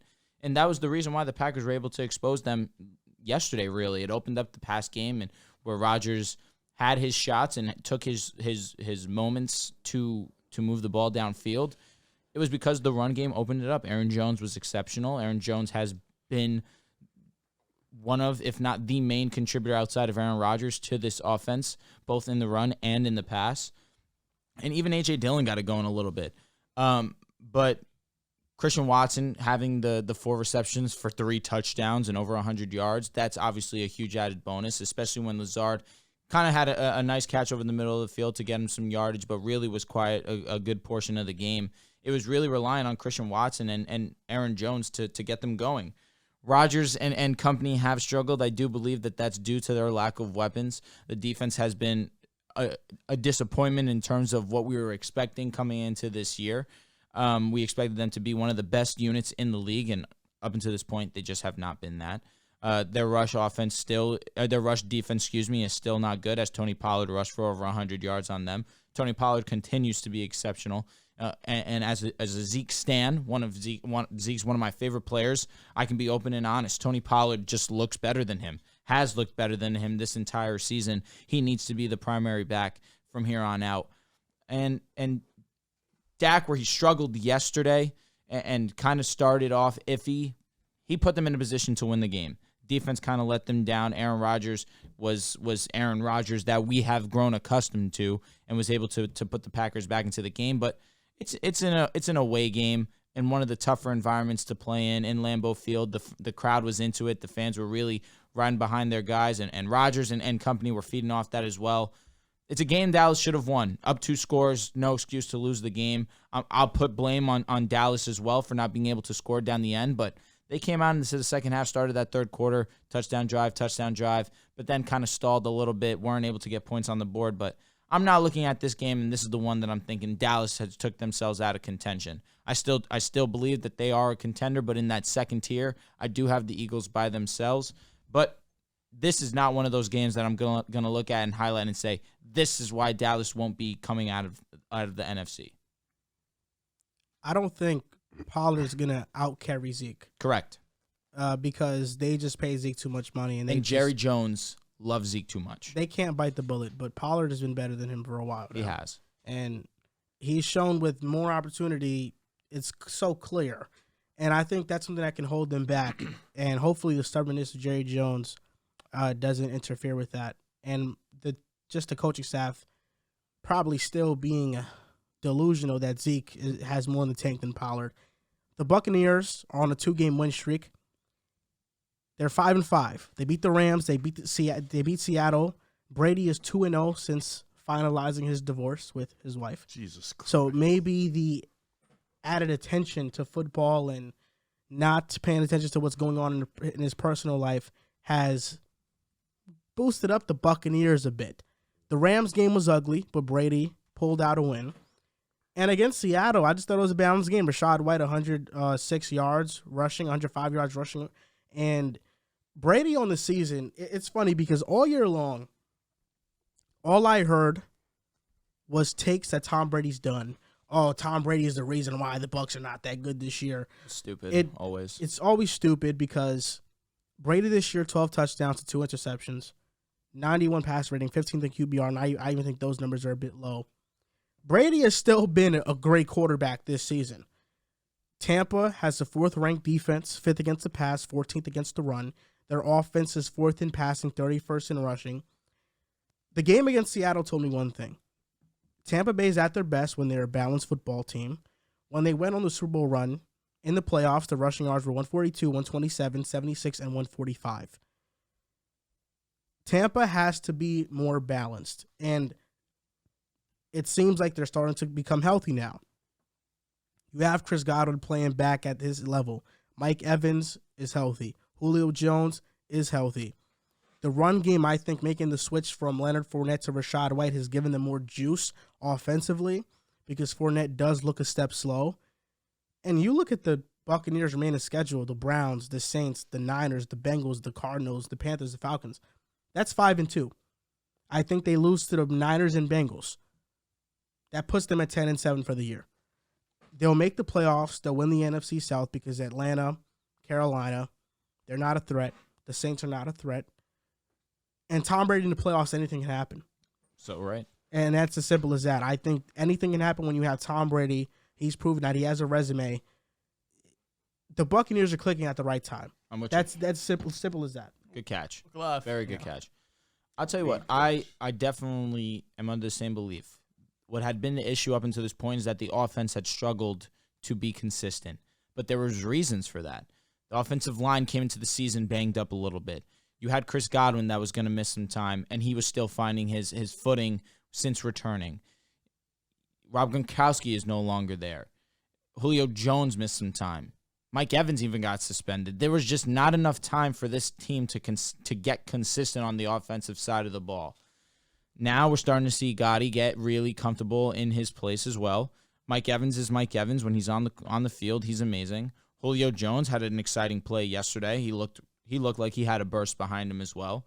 And Rachaad White was one of my guys coming into the draft and coming into the season that I was very high on Rachaad White and his abilities, both rushing and pass catching. This past Sunday, what he excelled at mostly was his rushing, and he rushed for over 100 yards. He cut through Seattle. He looked fantastic. He gave them an added burst, an added spot to their roster, especially once Lenny, was he out for the rest of the game? I'm blanking. I think so. I was going to say Lenny was playing well. He ended up getting to the end zone, but I think that he went out and then Rashad came in and it was pretty seamless. Rashad looked very explosive. But let this offense continue to gel and become consistent. Because the defense, where it hasn't been all world, it still hasn't been bad. Rush defense is middle of the pack, a little bit better. Pass defense has been middle of the pack, a little bit better. Once this offense finds its footing and becomes consistent again, the defense will shape back into form because it's been very reliant on the defense to get them past these games because the offense has struggled. But I expect them to fully recover. And you mentioned the schedule already. Cleveland, that could be a win. New Orleans, I get it's a division, but I'm expecting them to win. New Orleans looks like trash. San Fran, that'll be a great game. Cincinnati, another great game. Arizona, they should win. Carolina, they should win. And Atlanta, they should win. There's a strong possibility that they could go undefeated to end the season, and they have over 10-plus wins, and we're not even having this conversation that we've had for the first beginning of the season. I'm cool with the Bucs. I'm fine with the Bucs. I have faith in the Bucs. It's Tom Brady and company. I have faith to what extent? They'll be fine. Yeah, how many teams can the Bucs beat in the playoffs? I'll tell you what. They could beat. You got Tom Brady in the playoffs. Anything's possible. There's no one that has more confidence than him. My confidence level in the Buccaneers. Before doing the show and preparing my notes for the show, the three teams that I had when we spoke about this earlier, I had the Eagles in a tier of their own, but the three teams were the Vikings, the Niners, and the Cowboys. Part of me wants to group the Bucs into there. Because I believe the offense will start to cook, especially with the schedule that they have. It's perfect timing for them. But I'm going to need a few games before I get them back. But I feel confident that they can do so because of Tom Brady, Godwin, Mike Evans, Rashad White in his limited opportunity that he has excelled in. Julio Jones is not someone that I can rely on. But the defense has been keeping them afloat. And the fact that the offense is lagging behind, I mean, it's Tom Brady and company. It's inevitable that it happens. Okay, I respect that. I think that the biggest boost this offense is going to be Rashad White. Leonard Fournette this season has not been good. He does not have that same explosion, that same burst.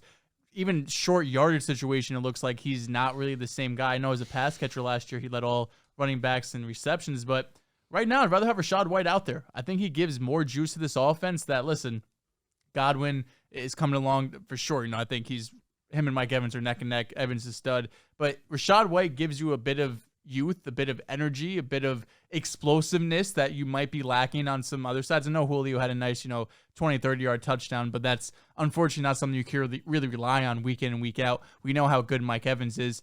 Tight end is a little bit up in the air with K-Dot and has had some moments there. He's not Gronk by any means. But losing, the offensive line, especially in the preseason training camp with Marpet, with Ryan Jensen, losing them has been the biggest reason I think why the Bucs have really struggled. Tom Brady, his entire career, the one way you beat him is getting pressure through the interior. They lost two Pro Bowl level guys in the interior of that offensive line. So that has really been a huge impact on Tom Brady on that running game. But, using a day 2, maybe it was day 3 up pick on Rashad White, I don't know which round he got drafted in. It's paying dividends now. Running back is one of those positions we look at very replaceable. You could find guys in the later rounds that could come and produce right away. We're seeing that now with Rashad White. I think if they're able to get him going, because they really have had no running game this entire season, if they could get him going, work off play action for that, it'll slow down those pass rushers a bit now because you're staying ahead of schedule. The Bucs are far from dead by, just by being in the NFC South, right? You're going to have a chance to win that division just because you have the Panthers, the Falcons, and the Saints. If they were in the NFC East, I'd probably be saying they're screwed right now. But being in such a bad division, getting the running game going, I still have faith in the Bucs. I don't know if they're. I do know they're not a Super Bowl contender. I don't want to count out Tom Brady because I've been wrong every fucking 20 years that I have counted him out. But I don't see that as their ceiling. Can they win a playoff game? Sure. Yeah, they can win one. But if they get Rashad White going and can play off that, they're looking a lot better than they were a few weeks ago. Yeah, I think they can win one. Why are you sitting like that? Does it bother you? I've been meaning to Gotta actually rest for your like, legs. Yeah, I've been meaning to actually have for like 5-10 minutes. It's cooling. Just cooling. Okay. Does it bother you? I just never seen a 6'6" man sit like that. Crossing my 6'5". legs. 6'5", 6'6". Are you 6'5"? Are you comfortable like that? Is that actually comfortable? I am comfortable, yes. They say women sit like that. I know. I just wanted to know if you were comfortable. I am. Dude, let him live. I'm curious about my buddy. So I just sit like this, just on my balls. Yeah, exactly. Is that what you want? Is that what you want? Is that what you want? No, I'm asking because I it don't seems know. like you have Drew power. just got a huge stench. It's definitely musty. I'm not even gonna hold you, bro. I'm hot. Oh shit! Manscaped. We need. Yo, OD. NFL Pick'em Here we go. week 11. Week 10 was an unpredictable week. A lot of people lost. A lot of people. All of us had bad records. I think Riv might be the only one that went 500. Oh, this week. I'm 7-6. Oh, okay. Come on, man. Okay, you went 500 sleep. too. First game up, Titans at Packers. I'm going with the Titans. The Titans are going to be able to rush all over the Packers. Derrick Henry will continue to be Derrick Henry, although Broncos kind of limited Derrick. The Broncos defense has been so fucking elite. It's honestly disgusting. If the offense was just don't mention I'm it. sorry, if the offense was Don't. just barely competent, if they were to score 18 points in every game, they'd be 8-1 right now. Only if they had Zach Wilson. You know, the defense has been it's weird because coming into the season we thought it was gonna be the defense we had to worry about. Zachary. This is a good game. It's two physical teams, two teams that could struggle at time on offense. I picked the Titans last week. I'll go with the Packers. Win streak. Tennessee. Aaron Rodgers is back. He played his best game of the season against Dallas. I'm going with the Green Bay Packers here. I am. I think they're going to go on a little bit of a run here and maybe fight for that in the hunt place. The all Maybe. Who knows? Maybe they get to the playoffs. crazy things happen. Yeah, maybe they Give do. me Tennessee. I think they go on a boy. little bit of a run here. It's unfortunate because if they were eliminated sooner, we see Jordan Love sooner. And I'm dying don't to wanna- see Jordan we don't Love. Bro said to sit Rodgers. Bears at Falcons. I'll take the Bears. I'm riding the Justin Field wave. You know, I fell victim to this last week. He's been so electric. He's been amazing, and even still, it hasn't resulted in wins. I think this is the one. This is in Atlanta, correct? Yep. Atlanta really hasn't been good on the defensive side of the ball on either part, passing or rushing. You know what? This is the one. I'm going with the Bears. Marcus Mariota is the worst starting quarterback in the league. That Thursday night He's top game, 10 in QBR, though. it doesn't. That Thursday Crazy night ass. game was so ugly. I was hoping Spencer Ritter was going to come in at some point. Unfortunately, he did Desmond? not. Yeah, Desmond Ritter. I'm I said taking. Spencer Rattler. Did I say Spencer Rattler? Yeah, you did, bro. I thought I said. Oh, whatever. Desmond Ritter is what I meant. I'm taking the Bears. You know, AJ Terrell could return this week. The Falcons are optimistic he returns this week. In fact, the Bears struggle defensively at stopping the run. The Falcons, the best thing about them is running the ball. They didn't have a great game. They didn't. No, they didn't. Panthers. They didn't at all. Pissed me off. I think the Falcons are winning this game. I think just feels like another great performance, but I do have Atlanta in this one. Eagles at the Colts. Eagles. Come on. What's the score right now, actually? Eagles. Hasn't started. Eagles. Oh, it's 8:30. I'm bugging. I should have got a notification. I don't Who are you feeling? You think the Eagles are going to lose? You know Eagles what? are up 7-0. of course we- Miles Sanders, please, please, please, please, please. Let you know, Please, let you know. please, please, God. Please, please, please. Jalen Hurts rushing touchdown. Well, he's top 3 rusher at the quarterback position, so not surprised. there. Thinking about this Eagles and Colts game, I don't think it's as easy as you guys try to make it to be. I don't think it's Paul George easily. has two Eagles just assists, right? easily. The reason I say that because the Colts have had one of the better defenses in the league. That's a fact. What are you doing? They've been good at running, stopping the run. They've had a good pass defense. And I just have a feeling. Trap game? I just have a feeling this is a trap game. Last time I had this feeling, the Jaguars almost upset the Philadelphia Eagles. What? Their spirit right now in Indianapolis, Moran is back. And the Colts locker room knows when they have that man playing quarterback, they can win games. They can win any game because he has 5 fourth-quarter comebacks this season. I'm taking the Colts in an upset over the Philadelphia Eagles. Okay. They beat the Chiefs this season already. It can happen. I got the Colts winning this game. You're picking the Colts, Yes. like, to win the game. Jets at Patriots. It's our get back. I'm sorry. This Is our it New get England? back. I gotta go New England. This- I'm Is that sorry, get back? guys. I don't know. I don't know if it happens. That's okay. You guys can be casuals. I'm sorry. It's cool. I'm just learning. Zach Wilson bounce back game off a bye week. Extra preparation. Our defense is going to be prepared. Robert Saleh knows we got to beat the Patriots. That is just we got to get our get back, and this is payback. I said it before. It's personal. It's personal. You saw his walk. We'll make it personal again, and we're gonna win this time. I'm going Jets undefeated on the road. We're road dogs. We're road dogs. I'm going with the Patriots, but I'm rooting for you guys. I really am. We don't want it. Okay. Don't pick us. Don't root for us. Come on. We won't. Commanders at Texans. I don't need. What the fuck?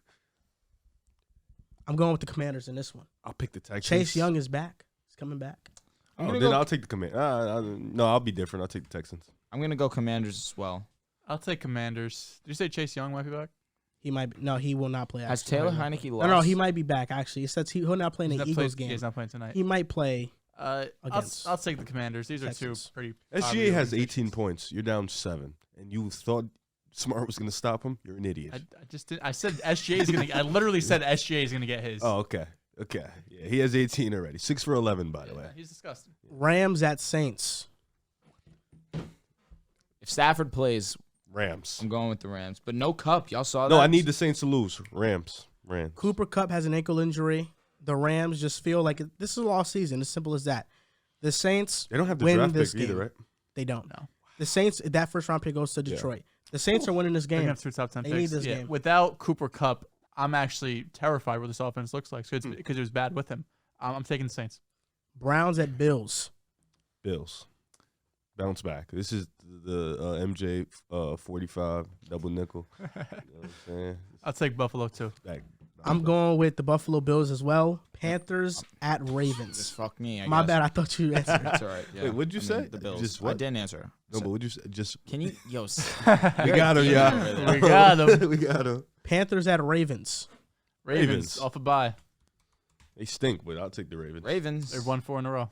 I'm going with the Ravens. And, Have they really? It doesn't feel like they. the Ravens have been good this season. They're on a win streak right now, and it's credit to that man, Lamar Jackson. Man, Lamar Jackson makes it happen with limited supported cast. I'm gonna walk out this fucking room, bro. And it made me think about something, Dehls, and I think the audience can attest to this. I saw a video earlier today. I don't even want you to talk about Lamar. Should be off limits. Joe for the Burrow Ravens. got Jamar Chase. Tua got Tyreek Hill. I don't want to hear it. We've seen Trevor Lawrence. He got Calvin Ridley next season. Why haven't the Ravens gotten Lamar Jackson a receiver? As the Ravens / Lamar person at this desk, we're not letting this happen. It sucks. We're not letting this happen. Don't you think it sucks? No, because you flip flop Lamar 4 times in the last 7 months. No, I'm just. It's like every month you have a new take on Lamar. What am I flipping on right Good, now? bad, good, bad, good, bad. What am I flipping on right now? You feel bad for him now. But I'm not saying I feel bad. just a few weeks ago, it's come on, Lamar. You can't trust Lamar. In the playoffs, you can't. No talking about wide receivers then. No talking about wide receivers then. Brothers out there throwing Because Isaiah Likely. sometimes and it's not Devin the Duvernay, receiver. Sometimes it's just the quarterback and making a mistake. Deshaun Jackson played for a half and pulled a hammy. I know He it does that sucks. every year. I just wish one Lamar dimension. Jackson had better weapons. I wish we could see the most explosive quarterback in the NFL right now It'd with be cool. wide receiver 1. It'd be cool. Suit me up. We Dead talk ass. about it I'll run often, 3 Dehls. routes. Talk about it all. We need Lamar with help, man. I love to see it. Jets. Run that out route. Lions at Giants. Giants. Taking the Giants. G-Man. I'm going with the Giants as well. Wow. Okay, I'm surprised. They're going to lose this They game. fucking scored. Raiders at Broncos. Who scored? Washington. What? I don't know. Do you know Denver. player? Do you know who? Antonio I don't Gibson. know. Denver. Give me Denver. Denver. Raiders or Denver. Raiders. Division game. Nobody cares. God. I'm taking. I'm going to be Denver. honest. I couldn't tell you the last time we beat them. Have you? It's your first time playing this year? Now second. They lost the first time. Denver did. I'll take Denver. For I want to pick the Raiders, but I don't think they sweep you. I'm going to be honest, bro. They sweep you. We're terrible. I'll take the Broncos. I hope the Broncos win this game because after losing to the Colts, Josh McDaniels is now officially close to getting fired. I think they lose against Denver. He's going to be gone after this season. I'm You going saw with what, the Broncos. They said his the job owner is said, though, right? secure. Yeah. The owner said it felt doing like a he great had job. Ton of confidence. Yeah, I think that's just owner talk or whatever. Could be. I'm going with Denver, but it's only for the fact that I love them. Cowboys at Vikings. Vikings. I'm gonna go Vikings this week. At Minnesota, right? Yes. Give me them boys skull. I'm going to go Cowboys. I don't mean that in an this the night anti-Vikings way. I just mean it more so in a they just lost a tough game Jettas to the versus Packers. Diggs. I like it. Very good matchup, but Jettas is going to cook them. No, yeah. This feels like one of those games where the Cowboys need to bounce back. I agree wholeheartedly. You have the Giants facing the Lions. They probably win. The Cowboys are like, this is a must-win to be second in the NFC East, and even by God's grace, maybe win the division if the Eagles slow down. This is much more of an important game for Dallas, and I feel like after being embarrassed by Green Bay, weren't embarrassed, but losing to them is kind of embarrassing. They get one here. I think they beat the Is Vikings. this 4 o'clock or 1 o'clock? It's 4 o'clock game. That makes it trickier. I'm gonna say one. I'm gonna ride with the Vikings. I'll take Minnesota. Bengals at Steelers. Bengals. Joe Burrow gets his revenge on Pittsburgh. I'm He going with the needs it. Bengals. Chiefs at Chargers. This is a night game, right? Yes. Yeah. Give me the Chiefs. I think they sweep. Hey, Jack. Yeah. Can we have a prayer circle for Keenan Allen? He's practicing for the 7th week in a row. What's wrong with He's him? not practicing. He it? is practicing. But he's practiced forever. No, he hasn't been practicing. Has been the issue. He has been, bro. No, he hasn't. He really has. He hasn't. I'm Bro, telling you. he's been day to day for 2 months. No, that's been the last 2 weeks, you bastard. All right, I'm say this: if Keenan Are you a plays, bastard? yes, at times. Like a literal bastard. No, his father's alive. I know. The That's bastard not- no, is your it's- parents aren't married. Yeah. No, bastard is like, I think if your mother cheats. Oh, I yeah. thought it was just you aren't married. Wow, okay. It could be that. I don't know. I got you. I'm gonna go with the Chiefs. Just gonna. Yeah. Casey. I'm going with KC as well. And last game, 49ers at Cardinals. 49ers. I'm gonna take the Cardinals. Niners. You're taking the Cards? You take the Cards every week. I do. I'm taking the Niners. And that's going to do it for episode 220. Oh yes, a child born to parents who are not married to each other. I'm going with the Niners as well, by the way. That's going to do it for episode 229 of the Pick a Side podcast. You can follow us on Instagram and TikTok at Pick a Side Podcast, on Twitter at Pick a Side Pod. Shout out to Nico for being on the show. He couldn't finish the show, but shout out to him Shout for out being Nico. on it. Shout out And to the fans, man. just a reminder before we end off the show, you can use code PAS for $20 off your first SeatGeek order. And Boom Fantasy, you deposit $10 or more, you will be entered into a Modern Warfare 2 giveaway and an NBA League Pass or YouTube TV giveaway. We are going to be partnered with Playback and do live streams on there. So if you guys don't have a cable provider, that can be a way where you guys can get in the live stream and talk to us and chat while we watch the games with you guys. If you guys made it this far, thank you so much for supporting the podcast. Shout We out. appreciate you for listening and or watching, and we'll see you next time.